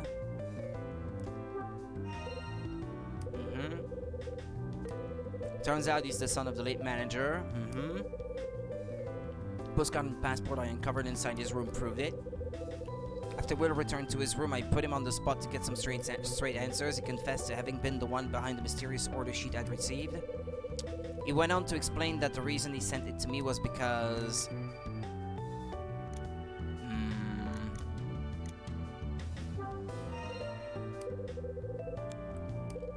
The reason he sent it was because he didn't want his mother's murder to remain unpunished. He also shared a new startling revelation with me about 25 years ago. The person who snuck into Hotel Cape West, it was Daddy. Could only stare dumbly at Will when he told me. The truth that Will shared with me didn't reveal everything, but at least another of this building's mysteries has come to light. Why am I so keen on uncovering the truth behind what took place here 25 years ago? Thanks to him, I now have an outline that puts things into better perspective. Now I know for certain, if I search for the Scarlet Star, I will also find out the truth behind my dad's murder. In addition to those, I've also begun to consider something, that there's even more to this whole mystery than meets the eye. I have to uncover it all.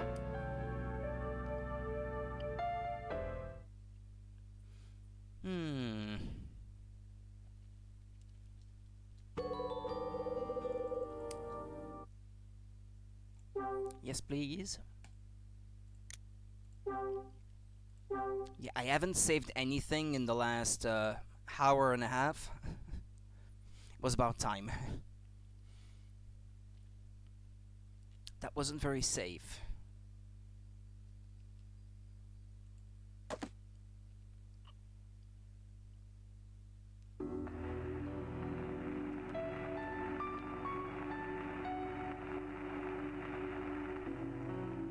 Press hide, a person from the past.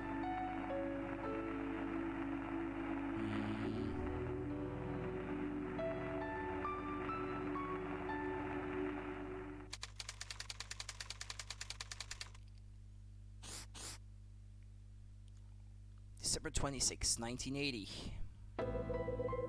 December 26th. Today is the last Friday of the year. I didn't sleep very well at all last night. I get up early in the morning. I head straight to the bathroom and take a refreshing cold shower. That goes a little way towards clearing my head. After the shock of what that guy told me last night, I've managed to calm down a bit. I leave the bathroom and take the towel I'd hung on my shoulder to dry my wet hair.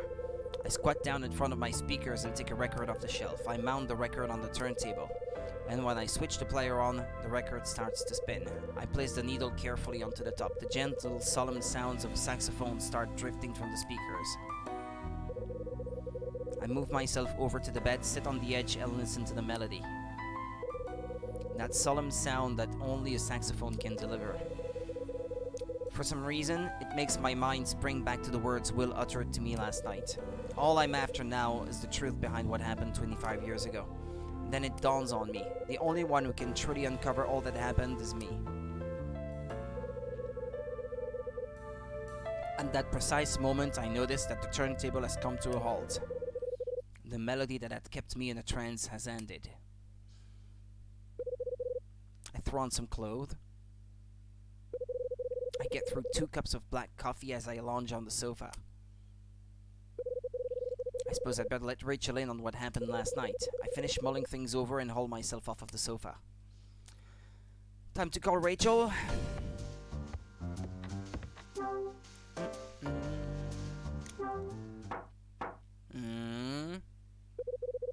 Mr. Hyde, can we talk? Sounds like Dylan. What the hell does he want with me now? Okay, I gotta fix the graphics here. Poof.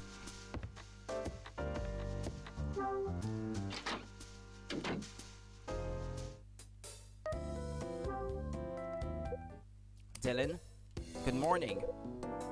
What do you want? Well, I've been so anxious to hear the next installment from last night. The next installment? Start making some sense or get out of here. You know, after you met me in front of room 306, what happened next? You met up with Mr. White, didn't you? Yeah, that's right. So are you going to tell me what you were so keen to talk to him about? No, it's got nothing to do with you, but I really want to know. Come on, you can tell me. Listen, Dylan, why the hell are you so keen to know anyway? Well, that's simple. I'm curious. Curious? Yeah, right. Huh? Spit it out, Dylan. Well, we already know he was in the room.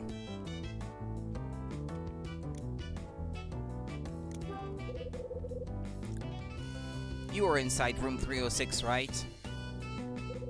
What are you trying to say, Mr. Hyde? I was only in there because of the maintenance Mr. White asked me to take care of. He said he never asked you anything. I thought I told you the reason yesterday. Did he really ask you to take care of some maintenance, Dylan? Sure he did. Because he told me a different story and it didn't include any maintenance. I'm telling you, he asked me. Why would Mr. White say something different to you? You've got to believe me, I was only in there because of the maintenance.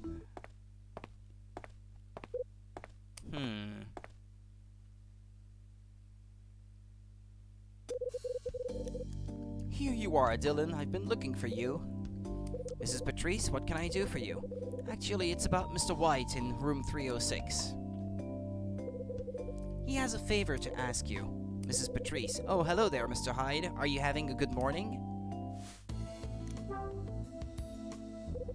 What does Mr. White want? He called me only a moment ago and asked. He's not coming back to this building, you see, so he asked if Dylan could remove his remaining things. Mrs. Patrice, does that mean he's officially vacated his room? Yes, it would seem so. He was due to move out next week, but he told me something urgent had suddenly arisen.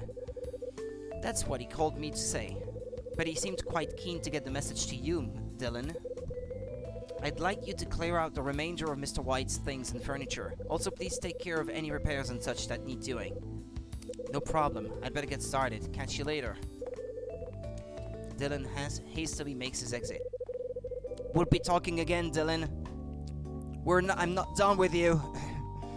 I'm sure there'll be plenty more to be done as we draw closer to next week. It's going to be far busier than usual around here, that's for sure.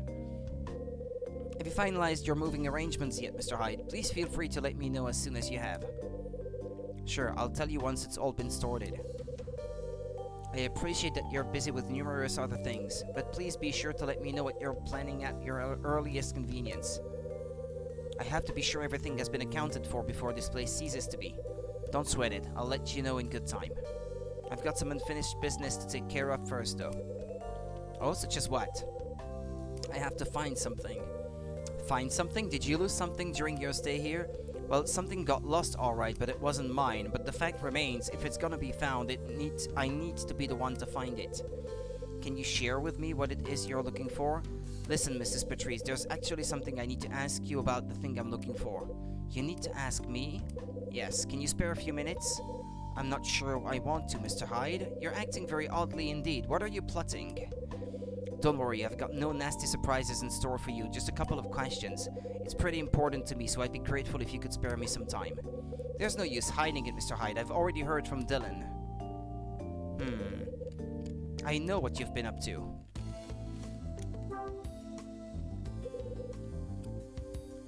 What's he been saying about me? He told me that you used to be a detective and that although he doesn't know why you've been snooping around on the 4th floor. He told you that, did he? Now listen to me, Mr. Hyde. I don't know what your purpose is or what you're looking for, and I have no intention of making you tell me. All I want is to leave this place quietly and peacefully. That's why I'm going to ask you nicely. I've been honest with you up until now, and I've answered all your questions. I think I've been more than helpful to you, but please refrain from asking me anything further. I have nothing more to say to you. Oh, but I think you do. You've got plenty to say. You've got plenty to say, and don't try to deny it. I'm telling you, I haven't. Even if you have nothing to say to me, trust me, I've got plenty to say to you. I've got questions to ask and things to tell you. Things to tell me? And what kind of things might they be? So you're listening now. I have a message from a member of Kathy Mcgrath's family. I beg your pardon? But I'm sure you're not interested. That's right, I'm not. Okay, Mr. Hyde, I give in. I can spare some time to talk with you. I'll fit in with you, so just let me know when's good. Shall we say this afternoon at 4 in my room? It's a date. Okay, I'll expect you then. Great, I got a date! 4 p.m. in Mags's room, huh? I'd better make a note of that. Wouldn't want to be late. Huh?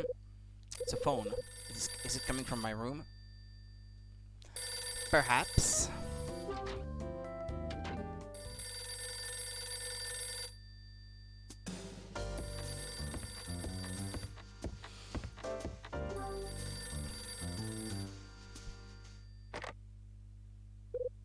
Hello? Hey, Rachel. Morning, sweetie. Good news. What is it? You'll see after you've heard his voice. I'll pass you over. Ed is out of the hospital. Hide. It's Ed here. Ed? Why so surprised? It's just Rachel told me you wouldn't be out until the weekend. Yeah, well, that's what they told me at first. But I can't stand that damned place. Besides, I figured there's no way you and Rachel would last 5 minutes on your own. So I blew the doc's mind by making a miraculous recovery. Lucky for you, huh? Well, I'll tell you this for free. We're not so dumb that we can't take care of the place without you, you know?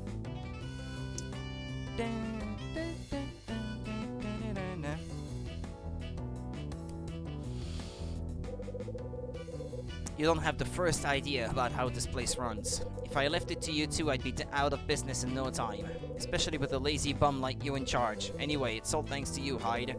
I was so worried about how this place would work without me, I couldn't even die in peace. Yeah, well, glad you're still in the land of the living, Ed. Not exactly the greeting I was expecting, but hey, it's good to hear your voice. Now's not the time to start getting all soft, okay? How's the search for that item coming along? I know who sent me the order sheet. Turns out he's been living here under a false name. He's the son of Kathy Mcgrath, who was murdered here 13 years ago. Related to the victim, huh? But that doesn't explain how he knew what you got up to behind the scenes. His name's Will Mcgrath. By day, he pretends to be a salesman, but actually is a lone thief. He claims he has contacts that can provide him with all sorts of information. He even knew about my dad. Impressive. What did he know about him? He said that Dad broke into Hotel Cape West 25 years ago with the intention of stealing the Scarlet Star. He what? This is what he told me. The incident 13 years ago and the one 25 years ago, he said they were both connected to Nile. But why did he send the order to you? He said he wanted to try and encourage me to take an interest in those incidents. He found it hard to believe that I wasn't looking into the truth behind Dad's death. Go on. Before he left, he gave me a clue to help me find the Scarlet Star. So where does that leave you now, Hyde? I'm gonna find out about the truth. I'm gonna find out the truth behind what happened 25 years ago. To do that, I need to continue looking for the missing item. Once I find the Scarlet Star, I have to deliver it to complete the order. Then I'll claim my reward of the truth of 25 years ago. I see. Then do what you gotta do and keep searching, and don't stop until you've uncovered everything. That's the plan. I'm gonna pass you back to Rachel. Hello? Rachel, keep an eye on him and don't let him push himself too hard. I've got to concentrate on finding this item, so I'll leave Head to you. Sure thing, Kyle. Before you go, I've got an update for you. You asked me to get a hold of the last article written by Jack Green. Well, I managed to get it for you. What did it say? It's titled The Truth Behind Condor. It was meant to be an ongoing piece, but ended after the first part was published. At the end of the article, the following appears. There's a gigantic void behind the organized crime syndicate known as Condor. Condor has managed to evade justice, thwart police investigations, and successfully sell their stolen wares, but it seems unlikely that the group could have accomplished any of this with no outside assistance. There's no doubt in this writer's mind that an as-yet undisclosed force has been operating in the shadows behind Condor. Well, it seems pretty obvious. It's Nile. Without this force, Condor would not exist. The next part of this article will expose the identity of this shadowy force, and that's where the article stops. And he was probably killed by Nile themselves. I take it you've heard about the recent jewelry thefts, right? Yeah, there's even been some near here. This series of thefts seem to bear all the marks of those carried out by Condor, so they say. There's going to be a TV news special showcasing the recent ones at 11. I see. Anyway, that's all I can offer you for now. I'll be in touch if I find out more.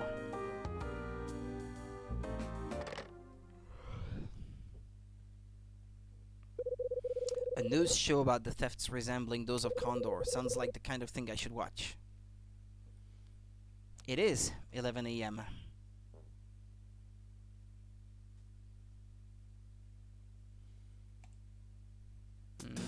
TV is right here.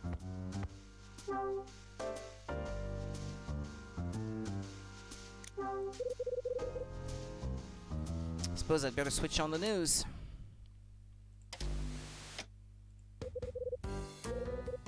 Pinky Rabbit, huh? That takes me back. I used to love this guy. It's time for 5 News. Today we examine the recent spate of jewelry robberies occurring all over the city.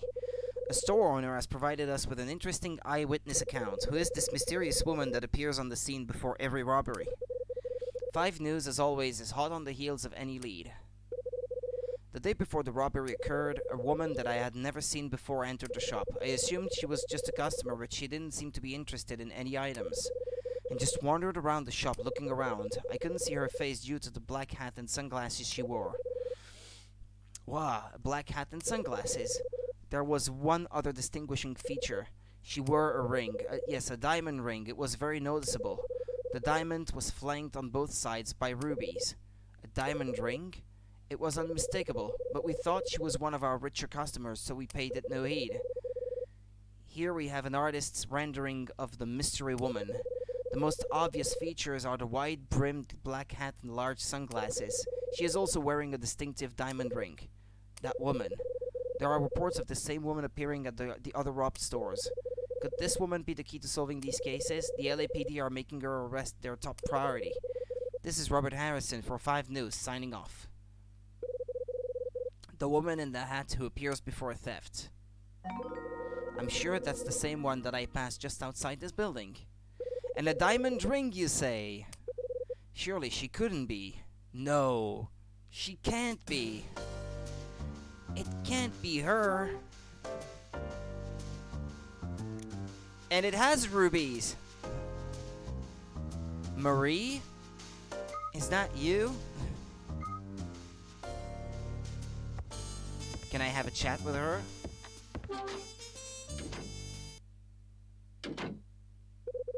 I hear the sound of a door close from somewhere nearby. Huh? Ah.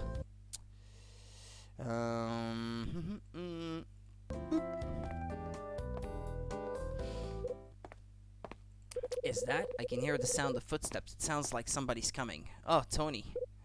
Tony. Hey, hide, you're just in time. In time for what? Did you notice anybody come up here just now? No, I didn't see anyone. Seriously, I could have sworn somebody did. It's pretty weird. Hey. You're the only thing that's weird. Okay, did you see somebody? Yeah, I sure did. It was that woman. That woman? Which woman? Which woman would that be? You know, that woman. The one who was hanging around by the door last week with the hat. Her.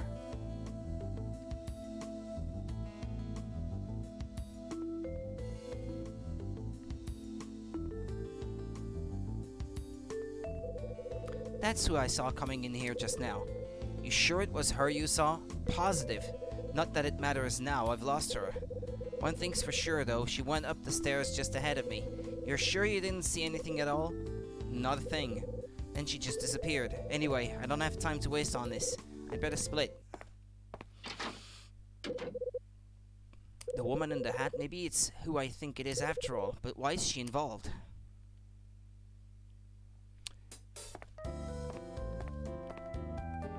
Maybe she really is. Maybe she really isn't who she said she was.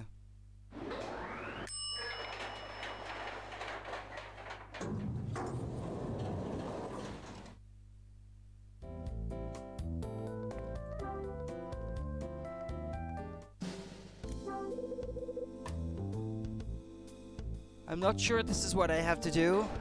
Maybe I was supposed to knock on her door first.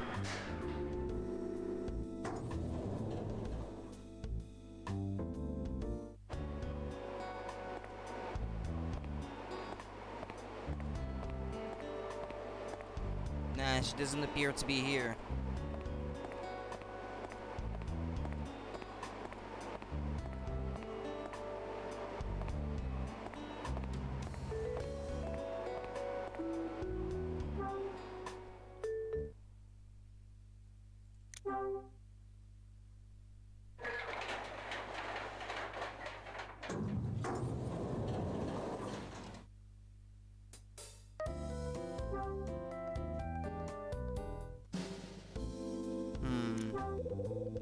Well, let's try our door then.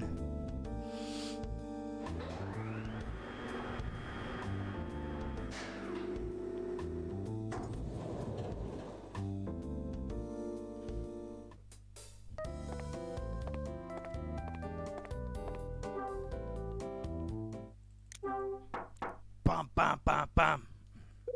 Who's there? I hear Marie's voice ring out from inside her room. It's me, Kyle. Ah, Mr. Hyde, open the door. We need to talk. Hold on, I'll be right there. You just took off your disguise? Yes.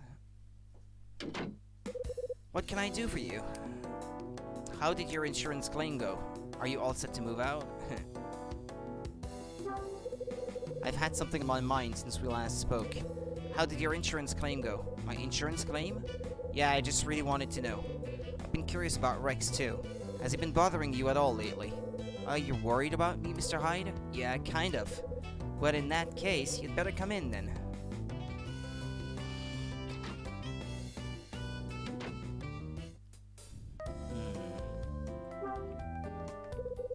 I must thank you, Mr. Hyde. Thank you for caring enough to come and ask how I'm doing.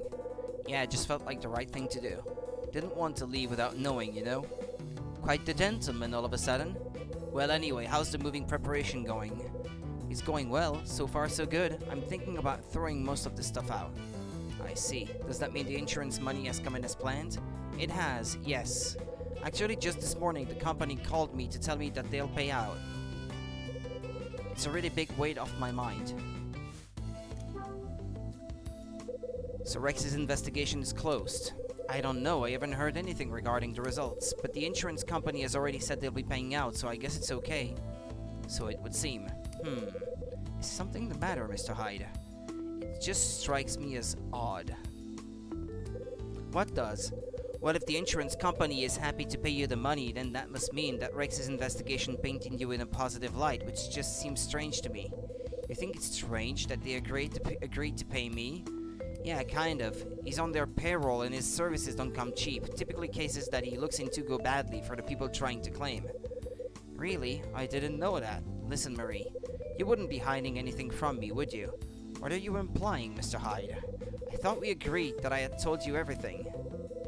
I'm not sure it really was everything, though. In particular, the part about the woman in the hat. What? Huh. Someone's at the door. Back in a moment.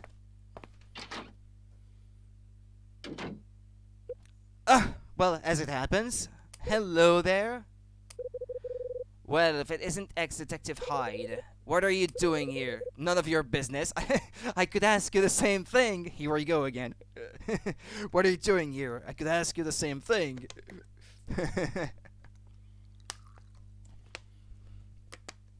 It's turning into a running gag at this point. We both know I don't need to answer your questions. We both know I don't need to answer yours either. I'm here to see Marie, not you. Me? What do you want with me? I'd like to know exactly what you did. This morning the insurance company told me to cease my investigation on you. They what? And now I'd like to know why. I'm not leaving here until you tell me. What makes you think I'd know? Oh, you know alright, I'm sure of it. I want to know exactly how you managed to squirm your way out of this one. Maybe I should tell you what I think happened, and you don't want that. Now tell me exactly how you got the company to drop their investigation. I'm sure it'll provide some entertainment for Mr. Hyde here too. Marie? Mr. Hyde, Hey, where are you going? Marie makes for the door and escapes. Marie! Hyde, I'm not sure what brought you here today, but before you two start planning a wedding, there are a few things you might want to know first.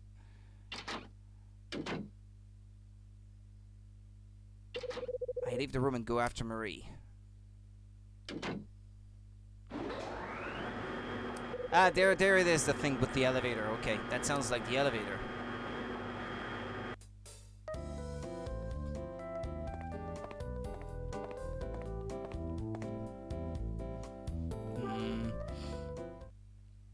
The needle is on the roof.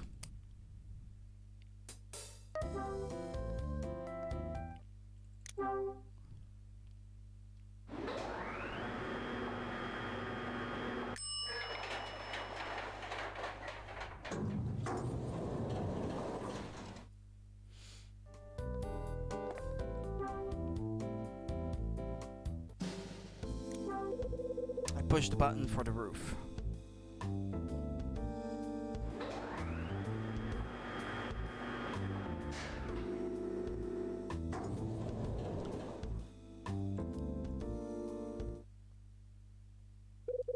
Where's Murray got to?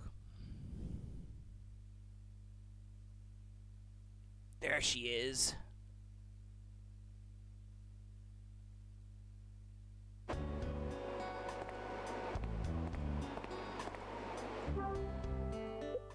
Marie.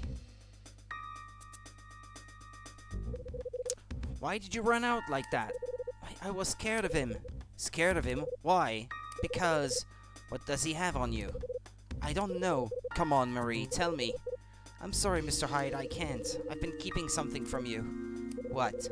I just can't bring myself to tell you. I just can't. Please, Mr. Hyde, just leave me alone.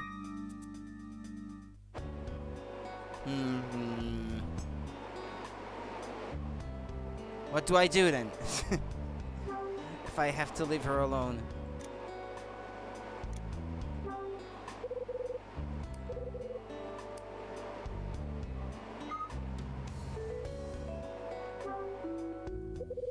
Marie, you gotta tell me. Please, Mr. Hyde, just leave me alone. What am I gonna do to make her talk? Guess all I can do is try to find out by myself. I need to find some sort of evidence that'll make her tell me everything. In her apartment. If I can find, like, the hat of the lady who's been perpetrating all these thefts.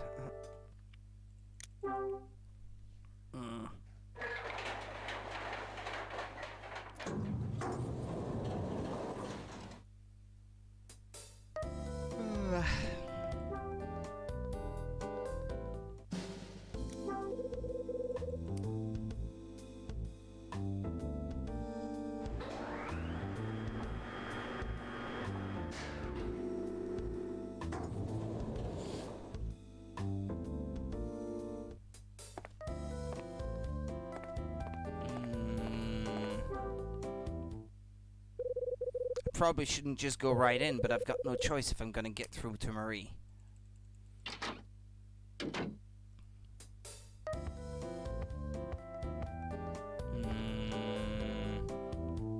Newspaper on the table.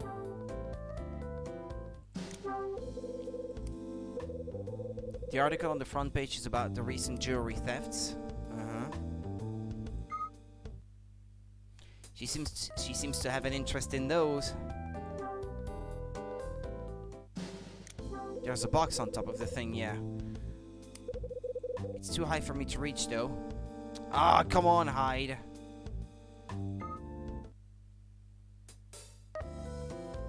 Take the footstool or whatever it is here.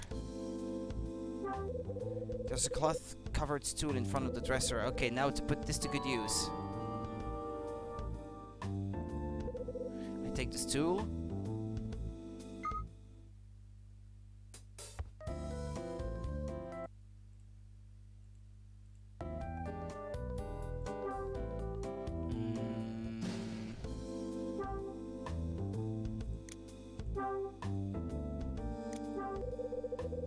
Using this here isn't gonna be all that helpful. Well, I wanted to use it to reach it. So what, I should... Right, I'll place the stool here. Okay.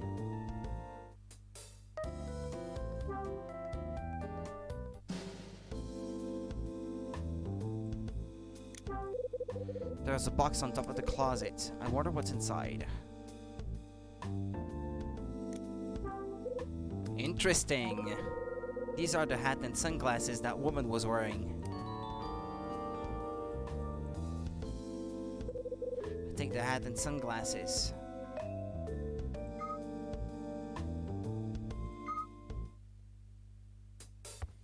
Is that enough evidence, or do I need to figure something else out?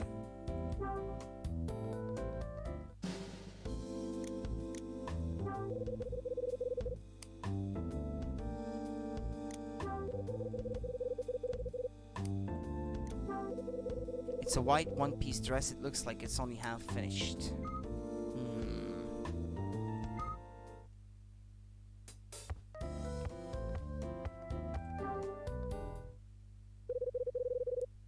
I'm sure this room is still hiding something. I'd better keep searching. Okay. Maybe inside the closet? Mm-hmm.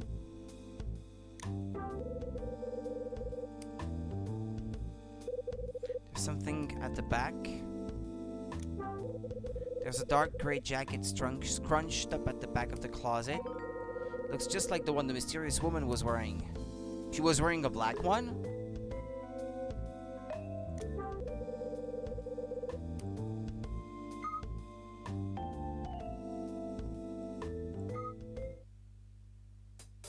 Well, is that everything now? I guess he'll tell me if that's not everything. Yeah, okay.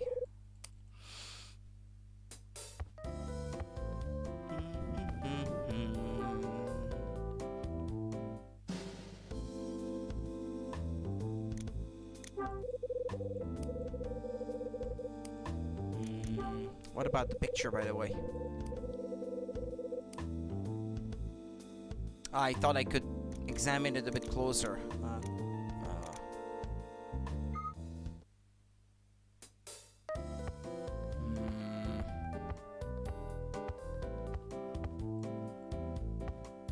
What about the bathroom? Oh, I can't go in there?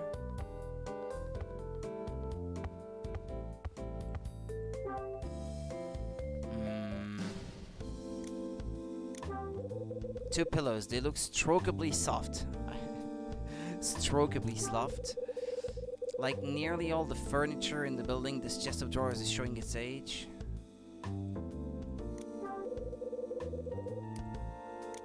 Did she hide something in there? The bed's not only made, it's practically hospital worthy.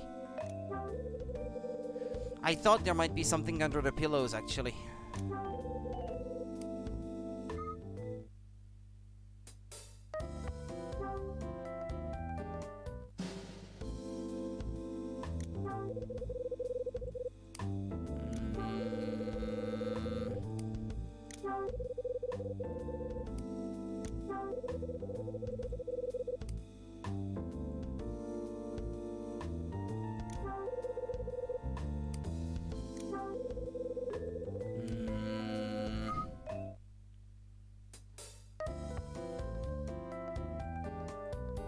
What else do you want me to see, game?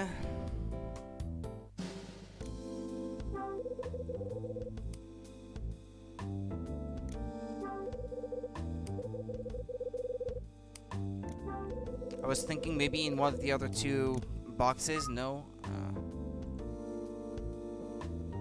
Okay, hold on then.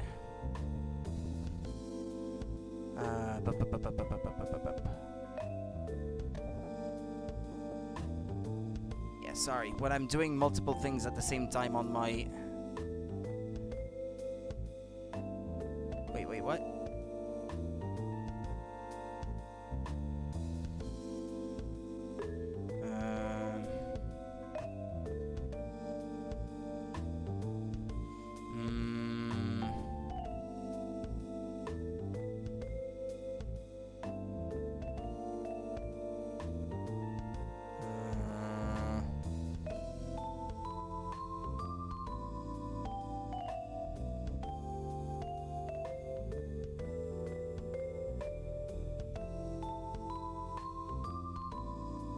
What, should I look in the jacket, maybe?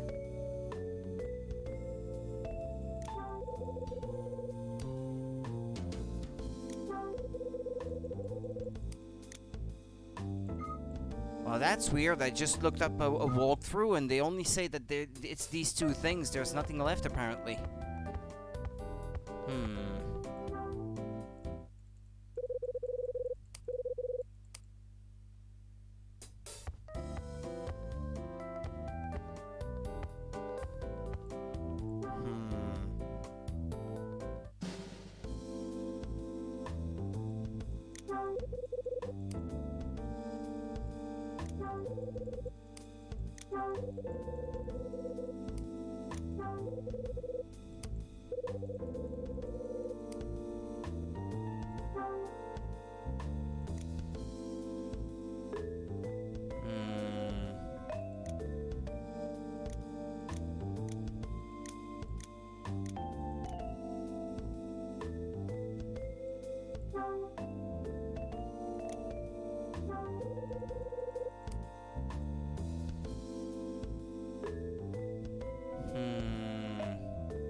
I don't get it.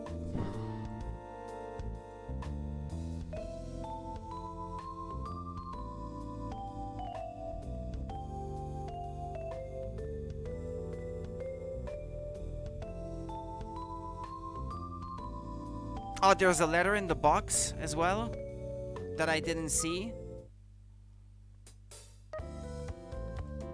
Maybe that's what.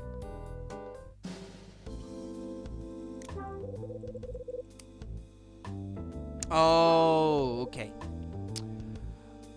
Okay. What's this envelope? There's no name written on the envelope, but the enclosed letter reads, "Come to the jewelry store at 1800, I guess, wearing the appointed attire. As long as you follow the instructions, your identity will be safe. There's no use trying to escape either. We're in control." So this is the kind of letter Marie was getting. I dig the threatening letter. Alright, time to make Marie sing. What if she can't sing? Maybe she can't.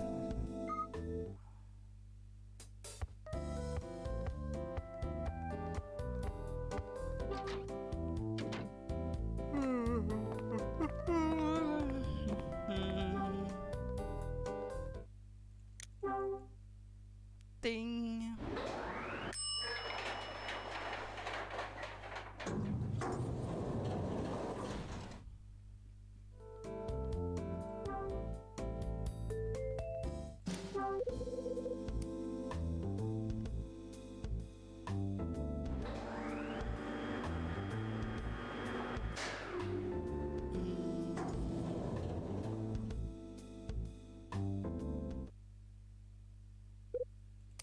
Huh?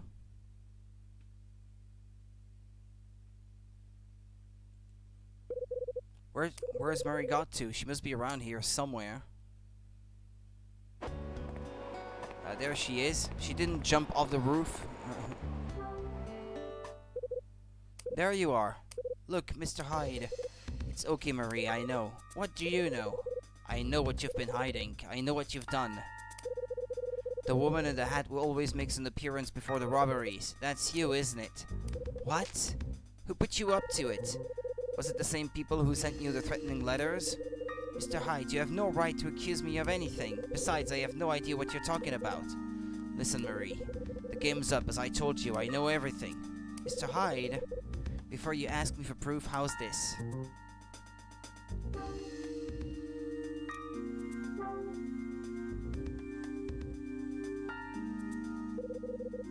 I found these inside your room. You what? They were hidden inside a box on top of your closet. Care to explain what you're doing with them? There could be many different hats and glasses like these. Doesn't mean anything.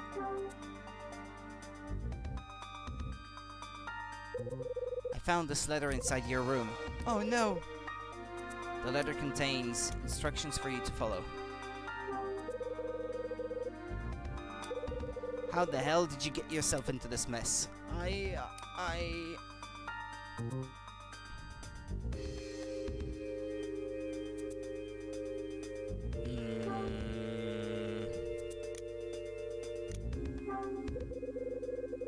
Would you stop getting distracted? I thought you wanted to talk to me. Oh, by the way, did I show you the drawing that I got for Christmas? Okay, yeah, she doesn't care about it. Also your ring. Ah, yeah, the ring, perhaps. This is your ring, right? How did you get that, Mr. Hyde? Betty gave it to me to return to you. Now would be a good time to talk to me, Marie. Why would you sell something so valuable? Oh no, the stone is real, alright? Why would you sell something so valuable? And while we're on the subject, the woman in the hat and sunglasses who appears before the robberies, why does she wear a ring just like yours? I don't know. Or maybe you'd just like to tell me about the Condor engraving on the base? That's... There's no use trying to hide it anymore, Marie. Come clean and tell me. I can't, Mr. Hyde, not to you. Why not? Because there's no going back if I do. Not for me, anyway. You really don't want to hear what kind of person I truly am. Do you remember what you said to me, Marie? What I said to you? Yeah, you said that when your brother died 13 years ago, people doubted your side of the story and it made your life miserable. You went on to say that you believed I would understand what you meant. You remember what I told you then? I said that if anything happened, no matter what, you could talk to me about it. Yes, I remember. How could I forget? And I truly wish I could tell you. But please, Mr. Hyde, please stop asking me to talk. Why won't you listen to me when I say I can't? I really can't tell you of all people. You can't know. Come on, Marie. If I don't reveal your secret, then sooner or later somebody else will. Perhaps. Mary, do you understand the gravity of your situation? You need to get out while you can. Don't talk to her about gravity. She might jump off the roof. I appreciate that the people ordering you about are intimidating you, but of course I understand, and that's precisely why I can't tell you anything. Marie. Suddenly Marie moves away from me and heads towards the roof's edge. I told you not to tell her about gravity! Marie, what are you doing? If only I'd met you earlier, Mr. Hyde. If I had been able to tell you everything I've been keeping to myself, maybe things would have turned out very differently. I really don't know what to do anymore. It's hopeless. Goodbye, Mr. Hyde. Marie! Get down from there! Hold on, because this is something where you have to grab her by the shoulder, but not until she's completely turned away from you. And to do that, you have to close the Nintendo DS screen to sort of glue the two images together, so as to say this is Hyde getting closer to her to grab her or something. So I need to make sure that I have that set to a key on the keyboard. Otherwise, I won't be able to do it. Control config or hotkey config. No, not that. Control config. Lid. Yeah, there we go. Let's map it to, well, the L. L like lid.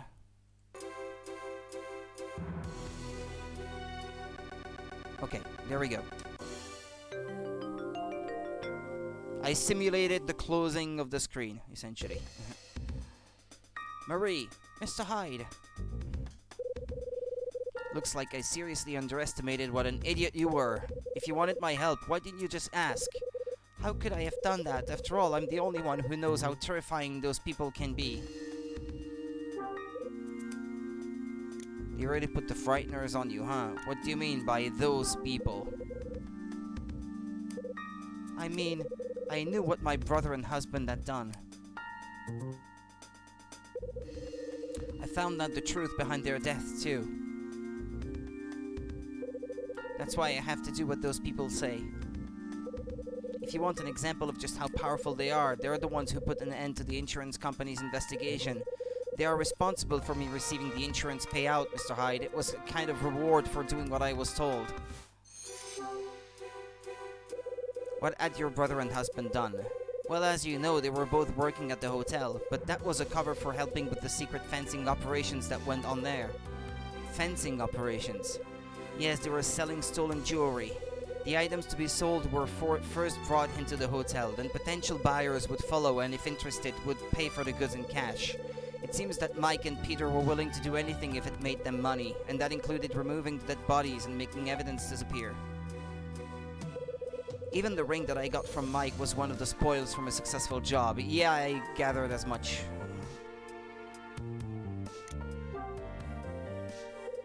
I thought your husband and brother were killed in accidents.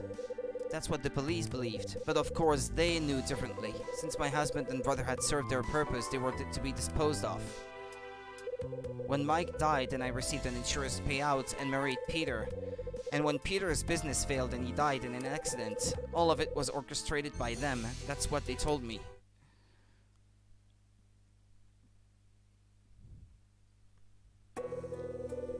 Do you know how I discovered the truth about Mike and Peter? It all started when I moved into these apartments. As I searched the things I brought with me, I found my husband's insurance policy. I decided to claim the money specified within, and so I contacted the company. Very soon after I'd done so, the calls started from the people in charge. I received phone calls and letters. Even people I'd never met before began to pay me visits. As time passed, I slowly began to piece together the truth. It had finally dawned on me that what my husband and brother were involved in. It wasn't long before they decided I could be of use to them as well. So up until then, you really had no idea what your husband and brother had been up to. I didn't have a clue, but I knew something was going on when Mike came home after work one day. He had this horrible wound and his clothes were bloody. I asked him time and again to tell me how it happened, but he refused to explain. He looked up at me with a sad face and told me that he had a secret to bear, one that I couldn't know. He said if I didn't promise to let it remain a secret, he'd have no choice but to leave. He never did tell me. He took that secret to his grave. When I married Peter, he made me make him the same promise, and just like Mike, he took it to the grave.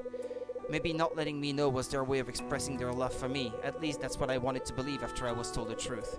The truth is difficult to take in, isn't it, Mr. Hyde? They told me that I had nowhere to run and nowhere to hide, that it was my fate, that my life literally belonged to them. This is precisely the reason why I avoided making any friends here. At first, I even started to believe that the reason that man Rex was here was to spy on me at their request. Marie, who could possibly have the reach to do all this? Who the hell are they? Nile. Did you say Nile? Yes, at least that's the name they use when they refer to themselves. I see. He's been listening in on everything. And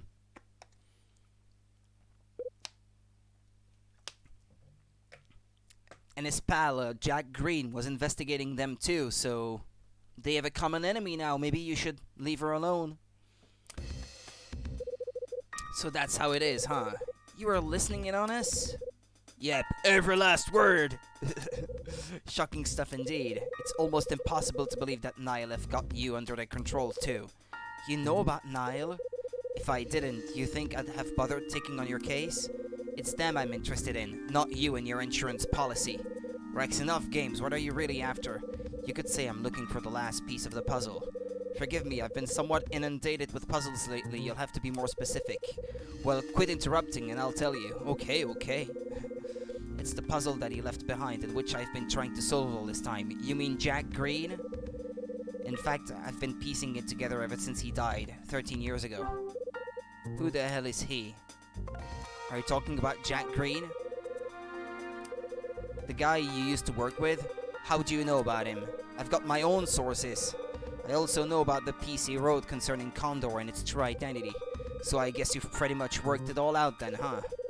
You know that he was murdered and all. Yeah, a faked car accident. Seems to be their favorite way of making people disappear. At Nile. Just as I suspected. So Jack Green was murdered after all. That's right. Of course it was made to look like an accident, but he was murdered all right. So, Hyde, if you pieced it together, can you guess who's behind it all yet? She just said so! It's Nile.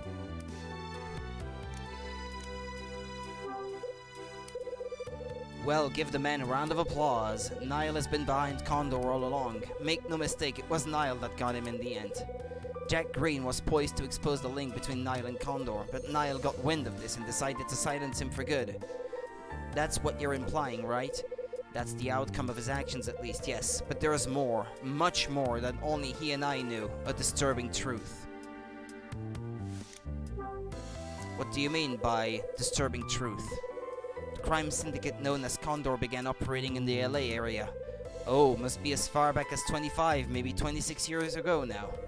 The LAPD figured that Condor was behind all the robberies that had been happening, but due to a distinct lack of material evidence was never able to pin anything on them. They chose their targets and conducted themselves with such meticulous attention to detail that their crimes went virtually undetected by the police department. Condor always kept itself a few steps ahead, resulting in the LAPD coming up with squat. You understand, right, what I'm getting at here? Sure I do. You're suggesting there was an informant working from inside the LAPD. That's what we figured.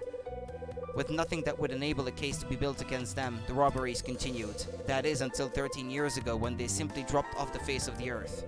By then, my friend, Jack Green, was dead. and Hotel Cape West had closed down for good. After Jack died, I kept on after Condor, questioning and collecting information, but all that Jack had tried hard to uncover was buried and no longer news. I tried in vain to make the media listen to me, but the results were always the same. I wrote an article about Jack's death being the work of a criminal group, but of course, it was branded a work of fiction and my name was mud. I'd been driven out of my profession. Well, and even if anyone had believed you, you might have been silenced like he was. But they underestimated my determination. I wasn't about to roll over and play dead.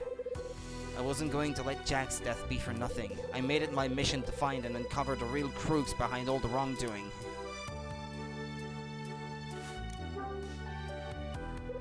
The real crooks?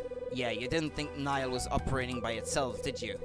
Make no mistake, if Nile continues to have the power and influence it does, it's only because there are so many people who use Nile to further their goals. Each and every one of them connected to Nile behind the scenes, yet hiding in plain sight, perverting the course of justice. Like a certain Hugh Speck, running for mayor at the moment. Hyde, I haven't forgotten when you compared me to an annoying fly, you know? But you're right, I've spent my life endlessly buzzing amongst filth. No matter how much people try to bat me away, I just won't give up. Well, I've got news for you. That's how I've been forced to live since Jack died. But even someone like me has values, things that drive them to keep going. In my case, there's one thing I've never let slip away. Oh yeah? And what might that be? Persistence, Hyde. I absolutely will not rest until I finally uncover the truth. I made a promise when Jack died. I vowed that whatever the truth turned out to be and however unbearable it was, I wouldn't look away. I'd make sure the entire world learned of it. I think it's about time you told me exactly why you've been investigating Marie, Rex. Well, both her brother Mike and late husband Peter were involved with Condor, and they both died in similar car accident to Jack. There was no doubt in my mind that Marie was directly connected to Nile. I became obsessed with finding out why they'd seemingly let her go and disappeared.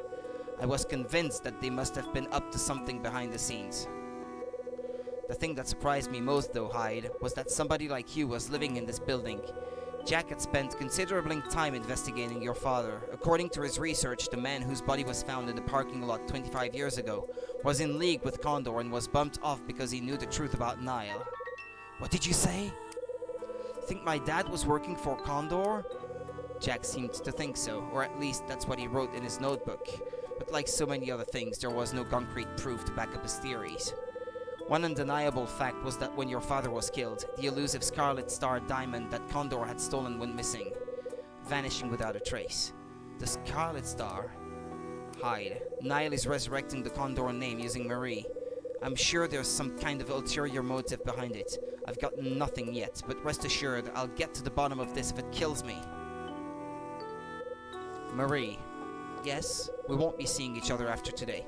I'll no longer be hanging around keeping tabs on you.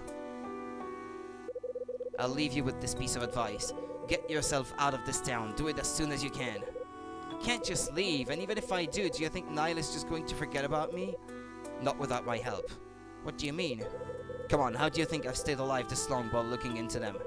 Even an annoying fly like me has a few survival tricks up his sleeves. If you want a fighting chance of getting away, be at Union Station at 6 tomorrow morning. I'll wait for 10 minutes. If you don't show by then, I'll be gone. Right. Just like in a spy movie or something. This is the last I'll be seeing of your ugly mug too, Hyde. Gee, thanks. I'll hold back the tears. What are you gonna do now? Like you need to ask. I'll find something to keep me occupied around here, trust me. Always the Joker. I've tried, but I just can't work you out, man. After all, what would an annoying fly know anyway? See you around. Hey, Rex. What now? I've got something for you. Your notebook. I see. So you did have it. I thought as much. You mean you noticed it was gone? Of course I did. What do you take me for? Anyway, I'm out of here.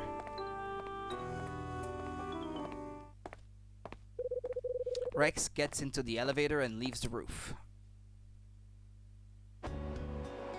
Now Marie? Do you intend to follow him? Well, what are you gonna do? I don't know, I need some time to think. You heard what he offered me though, right? Besides, nobody knows what will happen from now. Maybe I've got a chance. You think you're gonna be alright by yourself? Mr. Hyde. Yeah? I'll be just fine. I'm a lot stronger than I look, you know? And one more thing. Thanks for listening to me. I honestly thought I'd never be able to open up to anyone. That is, until you came along. Goodbye, Mr. Hyde.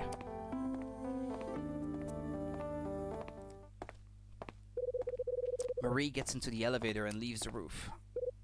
Marie. It's my pager. I'd better head back to my room. Fill in head on everything that just happened.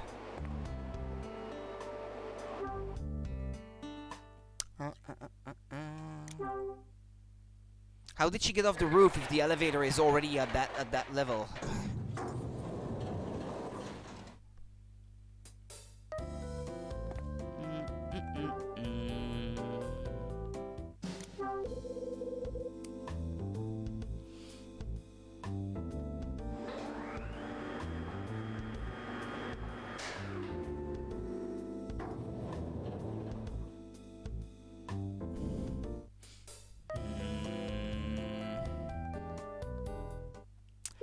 Dylan again.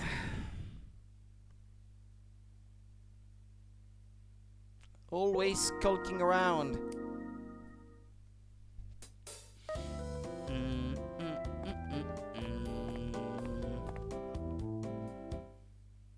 Hey. Oh, Mr. Hyde. What do you want? Nothing much? Well, it must be something or you wouldn't be hanging around outside my room. Steady on, I'm not up to anything. I'm just taking care of some maintenance. I thought it would be a good time to check the second floor doors. I see.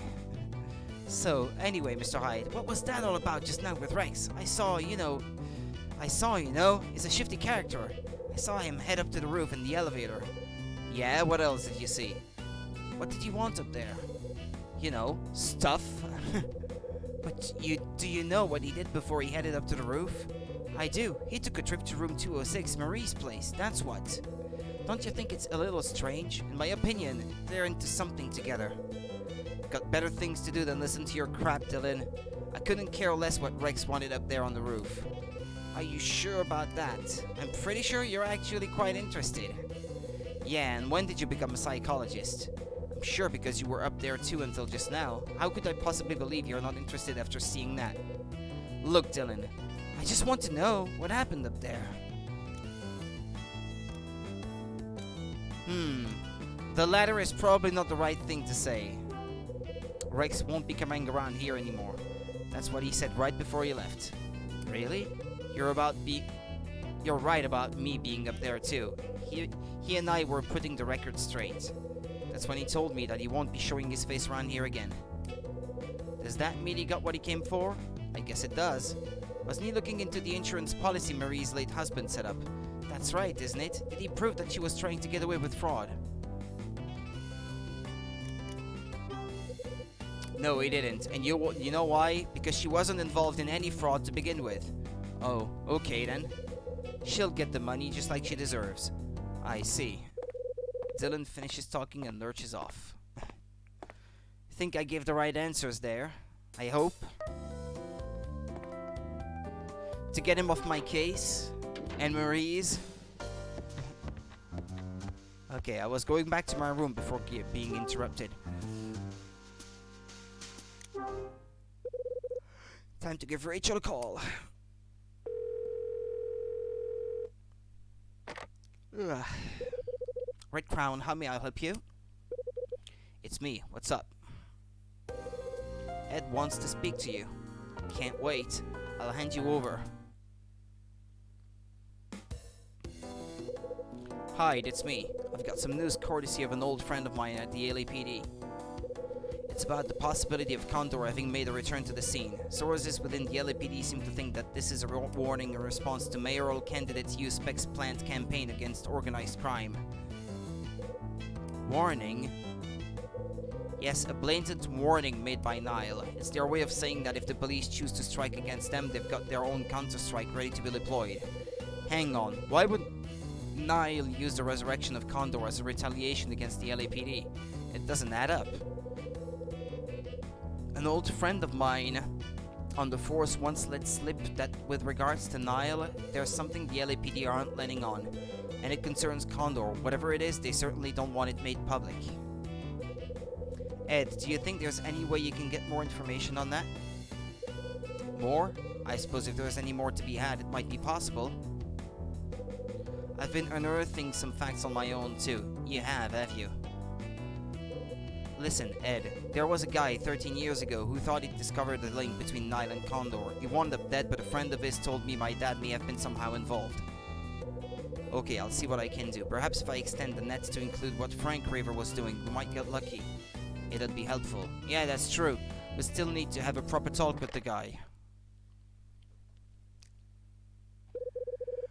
Condor, Niall, and now the LAPD. 25 years ago, the Scarlet Star disappeared at the same time my dad died. What the hell is connecting all these things? I had to meet Mrs. Patrice at 4, I think. So it's not quite the time yet.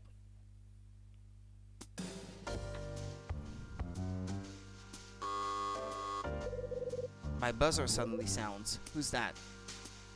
Let me guess. Dylan? Again?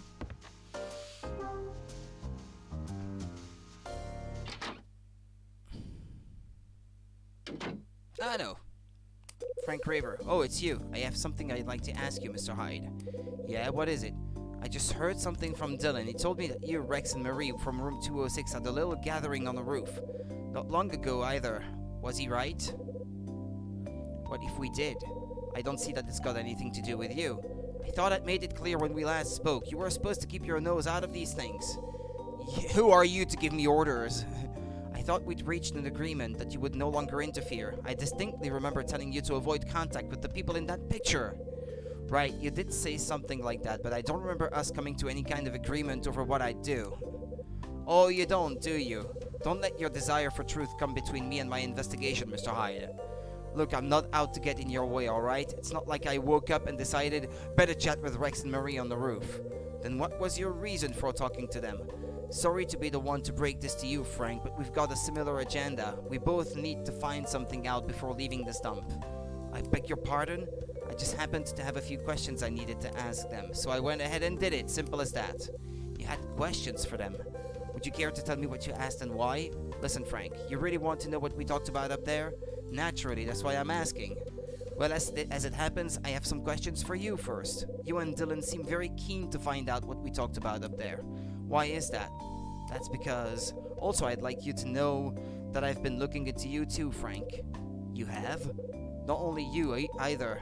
I've done some research on Kathy Mcgrath's murder that happened here 13 years ago, and last but not least, I've been looking into the elusive Condor. So that's how it is. And what may I ask if you found out? Pretty much everything you know. I seriously doubt, Mr. Hyde. There's no way you've been able to obtain the same level of information as me. I think it's about time you stopped exaggerating. I'm aware of the fact you were a detective and you made your way here from Manhattan. But I was on the LAPD when the incident occurred, and I've been investigating it ever since. There's no way on earth you could be more informed than I am, Mr. Hyde. That's right, you keep telling yourself that, old man. Actually, I know quite a lot about the incident and about your past to boot. Then let's just see what you think you know, shall we? Tell me what you know about me. I know your name came up in an internal investigation. I know Niall's behind Condor. I know Niall's behind Condor. The last guy who tried to expose this connection wound up in the morgue. Mr. Hyde, whether that's the truth or not, it doesn't answer my question. Don't sweat it, I found out plenty about your past too. I know that when you were in your 40s, you weren't singled out in an internal investigation. What? I see. It seems I may have been a tad hasty judging your talents, Mr. Hyde. How did you make so much progress in your investigation, may I ask? Didn't I already tell you? We share a similar agenda. We both want to find something out before we're leaving here. You're set on finding out what happened in the incident 13 years ago, and I'm looking into another incident that happened here a long time ago. Really? And which incident might that be? One that happened 25 years ago. What? Frank, do you know what happened 25 years ago? Of course I do. Mr. Hyde, tell me, what are you trying to discover about the incident 25 years ago? I'm trying to find something. To be precise, I want to find the Scarlet Star that went missing from Hotel Cape West. Did you say Scarlet Star? How the hell did you learn about the Scarlet Star, Mr. Hyde?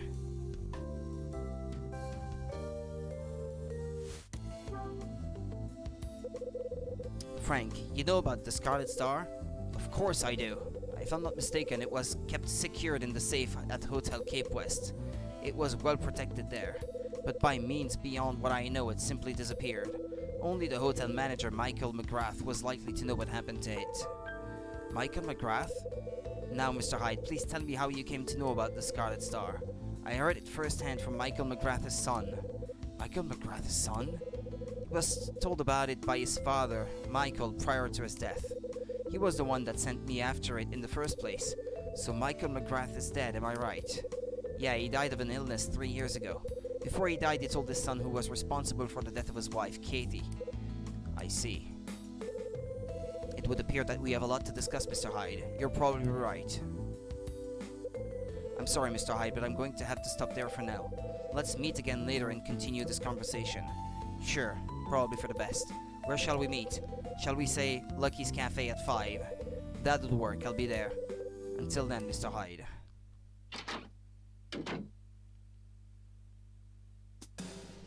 The story is getting closer and closer to its conclusion. I will not be able to finish it today, but I think that there will be a sizable remainder of it for tomorrow.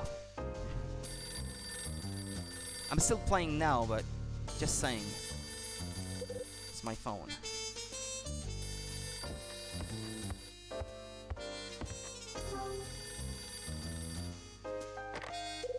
Hello? From the other end of the line, I can hear a shaky voice. Who's that? It's me, Mr. Hyde. Murray, what do you want? I'm scared, Mr. Hyde. Why, what happened? There's somebody outside my room. They've been there for a while now. Somebody's outside your room? It's Dylan, I think. I think they're keeping tabs on me. I'm so scared. Sit tight, and whatever you do, do not leave your room. I'll be over right away. Okay, hurry.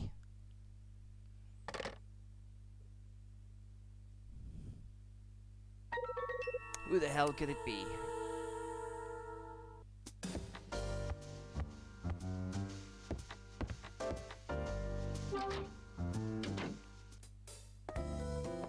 Yeah, figured. That's... He even has a hammer in his hand, it looks like. Like a psychopath or something. Hey. Hi, Mr. Hyde. What are you doing here? Nothing much. More maintenance, huh? Yes, that's right. Don't lie to me. What? Tell me what you're really doing hanging around here. What I'm really doing? I don't understand. Don't play dumb with me. You were desperate to find out what happened on the roof. Then you went out of your way to speak to Frank. And now you're loitering around in front of Mary's room. What are you after? What are you trying to imply, Mr. Hyde? You're jumping to conclusions. Dylan looks annoyed as he moves away and heads up to the 3rd floor. I don't trust him one bit. You okay, Marie?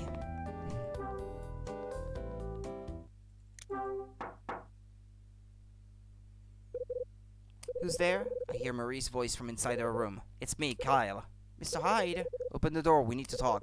Okay, just a moment. Your mystery stalker has been unmasked. It was Dylan. Dylan? Yeah, I caught him hanging around out here just now. Why would he be hanging around here? He's been curious about the chat me, you, and Rex had up on the roof. He tried to get me to spill the beans earlier. Why would he care what we talked about? It turns out that he knew you even before coming here. He did? How? Apparently he was called to your old place to do some repair work on the pipes. Funny, I can't remember him. Besides, we always use the same company to take care of any pipe trouble. I'm absolutely positive that he has never been to my old house. So he knew the information from somewhere else then? I knew he was up to something, but this is really suspicious. Marie, I need you to show me something. You remember the letter you received? I need to see it. Of course, here. I take the threatening letter. So I guess Rex wasn't the sender of this letter after all. That can only mean... Mr. Hyde, are you about to suggest that the person who sent me this was... Yes, I think I am. Do you mind if I keep hold of this for now? Not really, but what do you plan to do with it? Never you mind. Don't worry though, it won't cause you any trouble. Marie, I'll be back. Don't let anyone into your room until I say so. I suppose I just have to trust you then.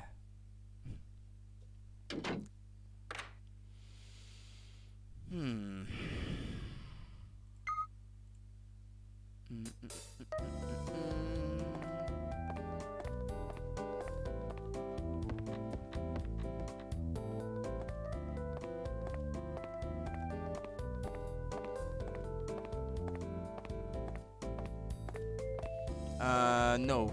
302, that's Frank Raver.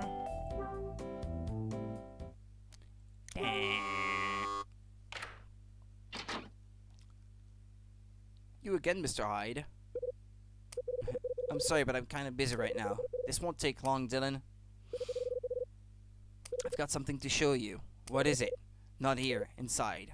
Inside? Trust me, if anyone saw me showing you this, your life wouldn't be worth living. I suppose you'd better come in then.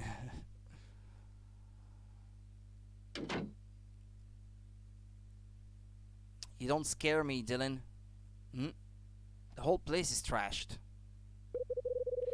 Was he packing something away?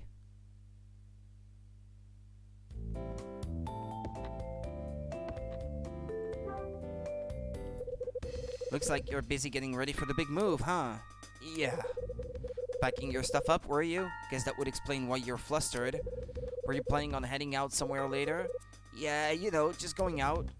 I see. That's why I can't really give you much of my time at the moment. What was it you wanted to show me? This.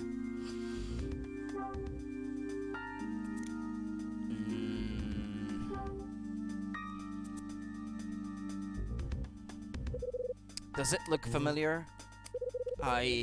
In case you haven't noticed, it's a threatening letter that was sent to Marie. Oh, is that what it is? There's no more hiding, Dylan. I know exactly who you are.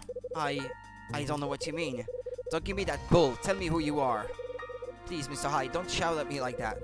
Let's start talking. We can start with what we're really doing outside Marie's room. Right. Let him talk, I guess. Please, Mr. Hyde, what are you implying? Just answer me, damn it.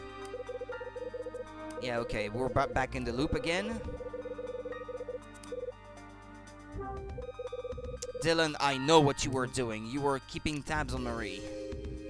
You were performing maintenance on the room. I know what you were doing. How dare you performing maintenance? You were keeping tabs on Marie. What? I was just doing what I was told to do. You knew Marie before you came here, or so you claim. That's right, I did. I used to do the plumbing in her old house. Something doesn't add up, Dylan. You've never been to her old house. What? She told me that whenever they had problems, they used the same service, so now we've established that you haven't been there. How do you really know her? That's because I was given some information about her.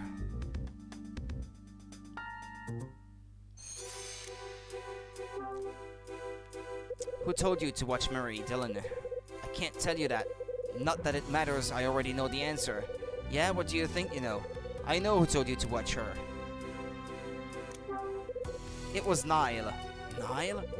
That's it, isn't it, Dylan? I don't believe it. How the hell did you manage to find out so much? You wrote that threatening letter to Marie under the orders of Niall, which means you were likely placed here to watch over the tenants and send the letters. What can I say? My job was to stay here and watch over those women. Mrs. Patrice as well. Probably. What kind of information did you receive? That would be... It was information you had to relay to her, wasn't it? That's right. But do you know what kind of information it was? Sure, it was about...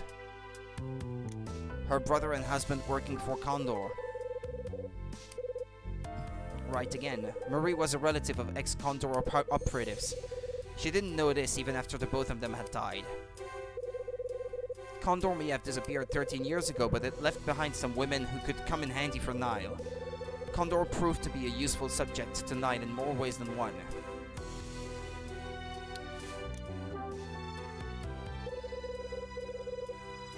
The women you were supposed to watch, which women would they be? Well, Marie and Mrs. Patrice. Do you really need to ask? I thought you'd have figured it out by now. Well, it's Marie and that Patrice woman, of course. Patrice especially, I'm sure she's still hiding something in her room. Mags is hiding something in her room? Yeah, there's no mistaking it, if you've watched her like I have.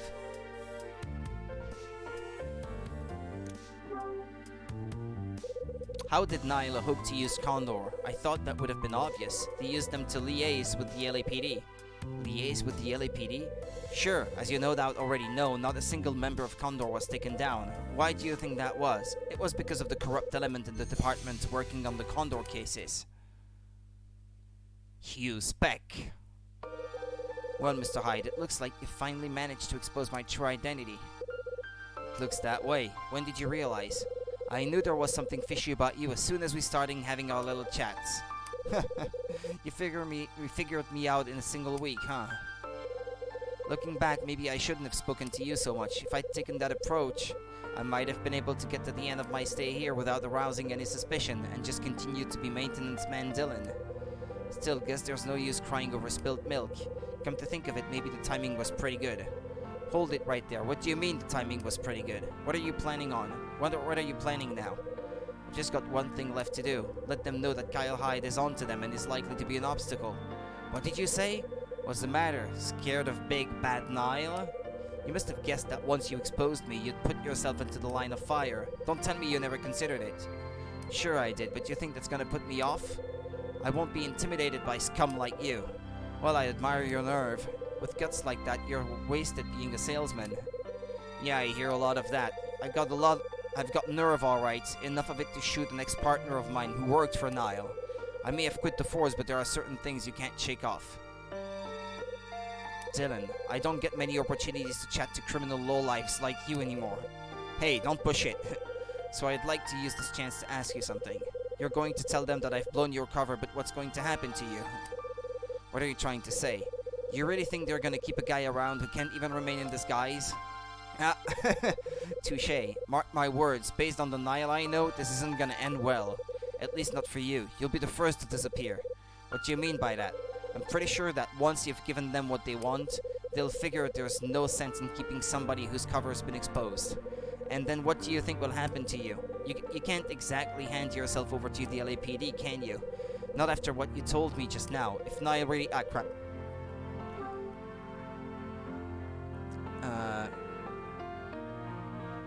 If Nile really does have a mole on the force and you hand yourself in, you'd be digging your own grave. Are you threatening me? Not at all, just letting you know the facts. Then, when they've disposed of you, it won't be long before they take me out too. It's gonna be like that, I'm sure of it. Come on, Dylan, wise up, what are you going to do? I haven't got a clue, what can I do? Just keep your mouth shut? I know it's hard for you to do, but... You've got yourself into a real fix. Come on, answer me. Maybe we can strike up some kind of deal. Here's what I'm thinking, since my life's also in danger. Perhaps if we agreed to keep recent events to ourselves, we can both make a clean break. By the time Nile realizes the lack of contact means you've gone, they'll come looking, but you would have gained yourself a couple of days head start. A couple of days? That's not going to stop them. Where the hell can I run to? Not to mention, how can I be sure you'll keep quiet about me?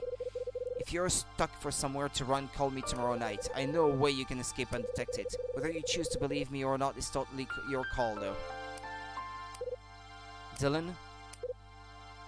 Huh? Dylan's right arm moves. Don't move. What you said sounds good, but I'm not so sure I'm the kind of guy who believes everything at face value. It's decision time, Dylan. What's it going to be?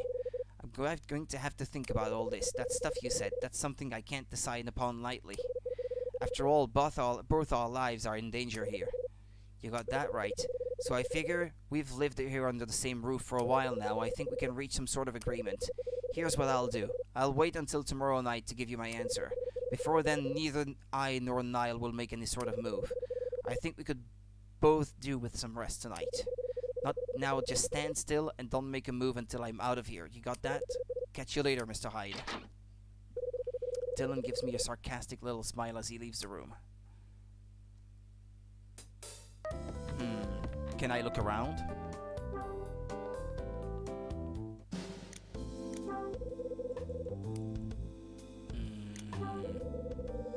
Must have fallen off the shelf. Scattered around the floor. Blah blah blah.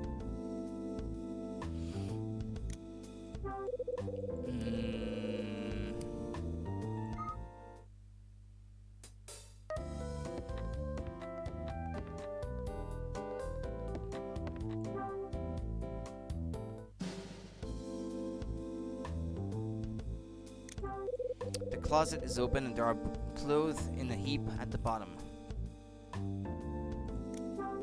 The bed sheets have been laid out neatly. A jigsaw puzzle with a picture of a lake during winter has been framed and hung up. A framed jigsaw puzzle is hanging on the wall. We know which it is.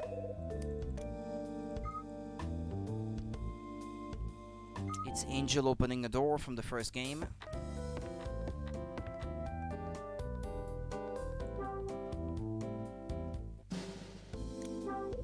There's a chest of drawers next to the bed. The bottom drawer is open. Keys! There's a bunch of keys inside the drawer. Yeah. Keys for the apartments, as if Dylan needs all of these keys. Take them! No? Ah! It's not gonna let me. The monitor is real loud. Must be annoying having this close to his bed. Yeah, not very smart.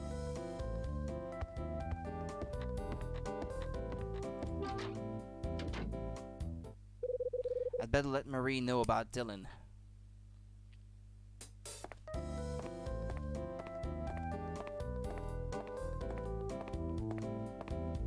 And then it should be 4 p.m. pretty soon. Time to go talk to Mrs. Patrice.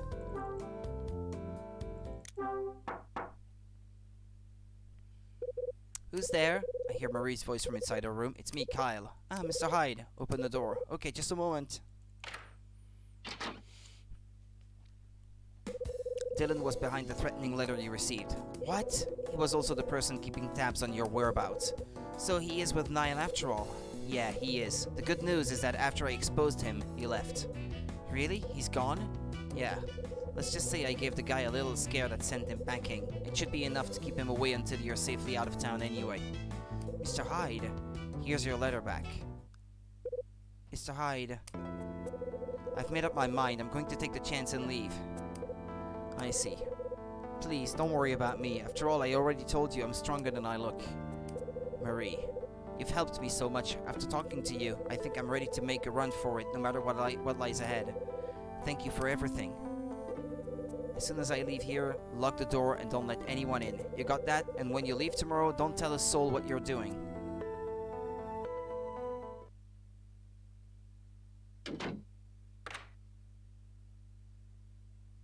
It's 4 p.m.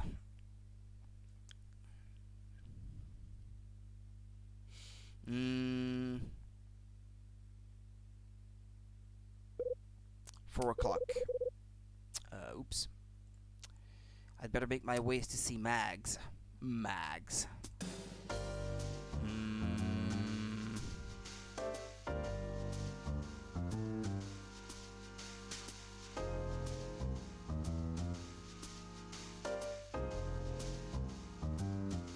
Oh wait, before I go, let's go to her room. There's actually a puzzle that's kind of complicated to do because it's also, again, a gimmicky thing with closing the Nintendo DS or something.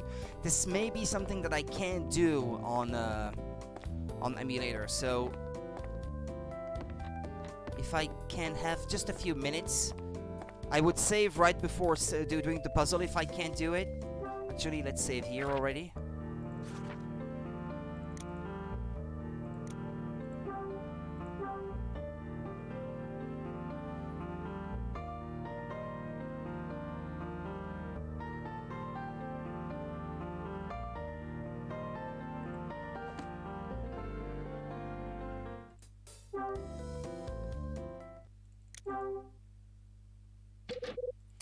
Door's locked. It's Kyle Hyde. Oh, Mr. Hyde, you said 4 o'clock, right? Care to open the door? I've got something really important that we need to talk about. I'm sorry, Mr. Hyde, I am a little busy at the moment. Could we continue the chat from this morning another time? Are you serious? Now isn't a very good time. Please come back later. Now what? Maybe I should just head back upstairs and try again later.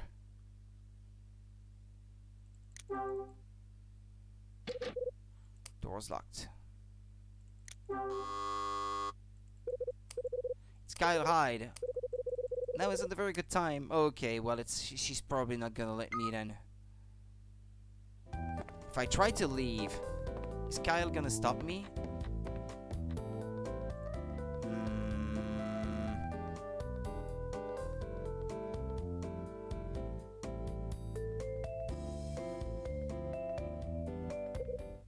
Mr. Hyde. Great, now Frank wants me. I've been looking for you. I thought we were meeting later. What do you want? You were in Dylan's room earlier, am I right? Yeah. He looked quite agitated when he left. May I ask what happened in there? He's gone. He cut his losses and left. He left? As it turns out, he's on Niall's payroll. Once I'd managed to get that out of him, he fled. It's all slotting into place. Looks like it's true about him being the person Niall sent here then. It seems my instincts haven't let me down after all. I'm running out of time. Or I guess, yeah, I guess I could still talk to him maybe. It's only gonna take a few minutes. Did you suspect Dylan? In a manner of speaking. Did you manage to uncover something about Dylan then? Not directly, but I noticed how defensive he was. So what put you onto him? There was something strange about him, something he just couldn't hide. Kind of like a smell that can only be picked up by seasoned detectives like me. Guess he set off your detective instincts. Yes, you could say that. I noticed that his movements seemed deliberate and they were done to match hers. Hers? Yes, Mrs. Patrice, of course. And when you understand what kind of woman she is, as I do, you would appreciate that Dylan's movements are rather suspicious. That was the motivation behind me wanting to investigate where he was frequenting. Yeah. Okay, this conversation is gonna be a bit longer than I hoped it would be. So I'm gonna stop it here then.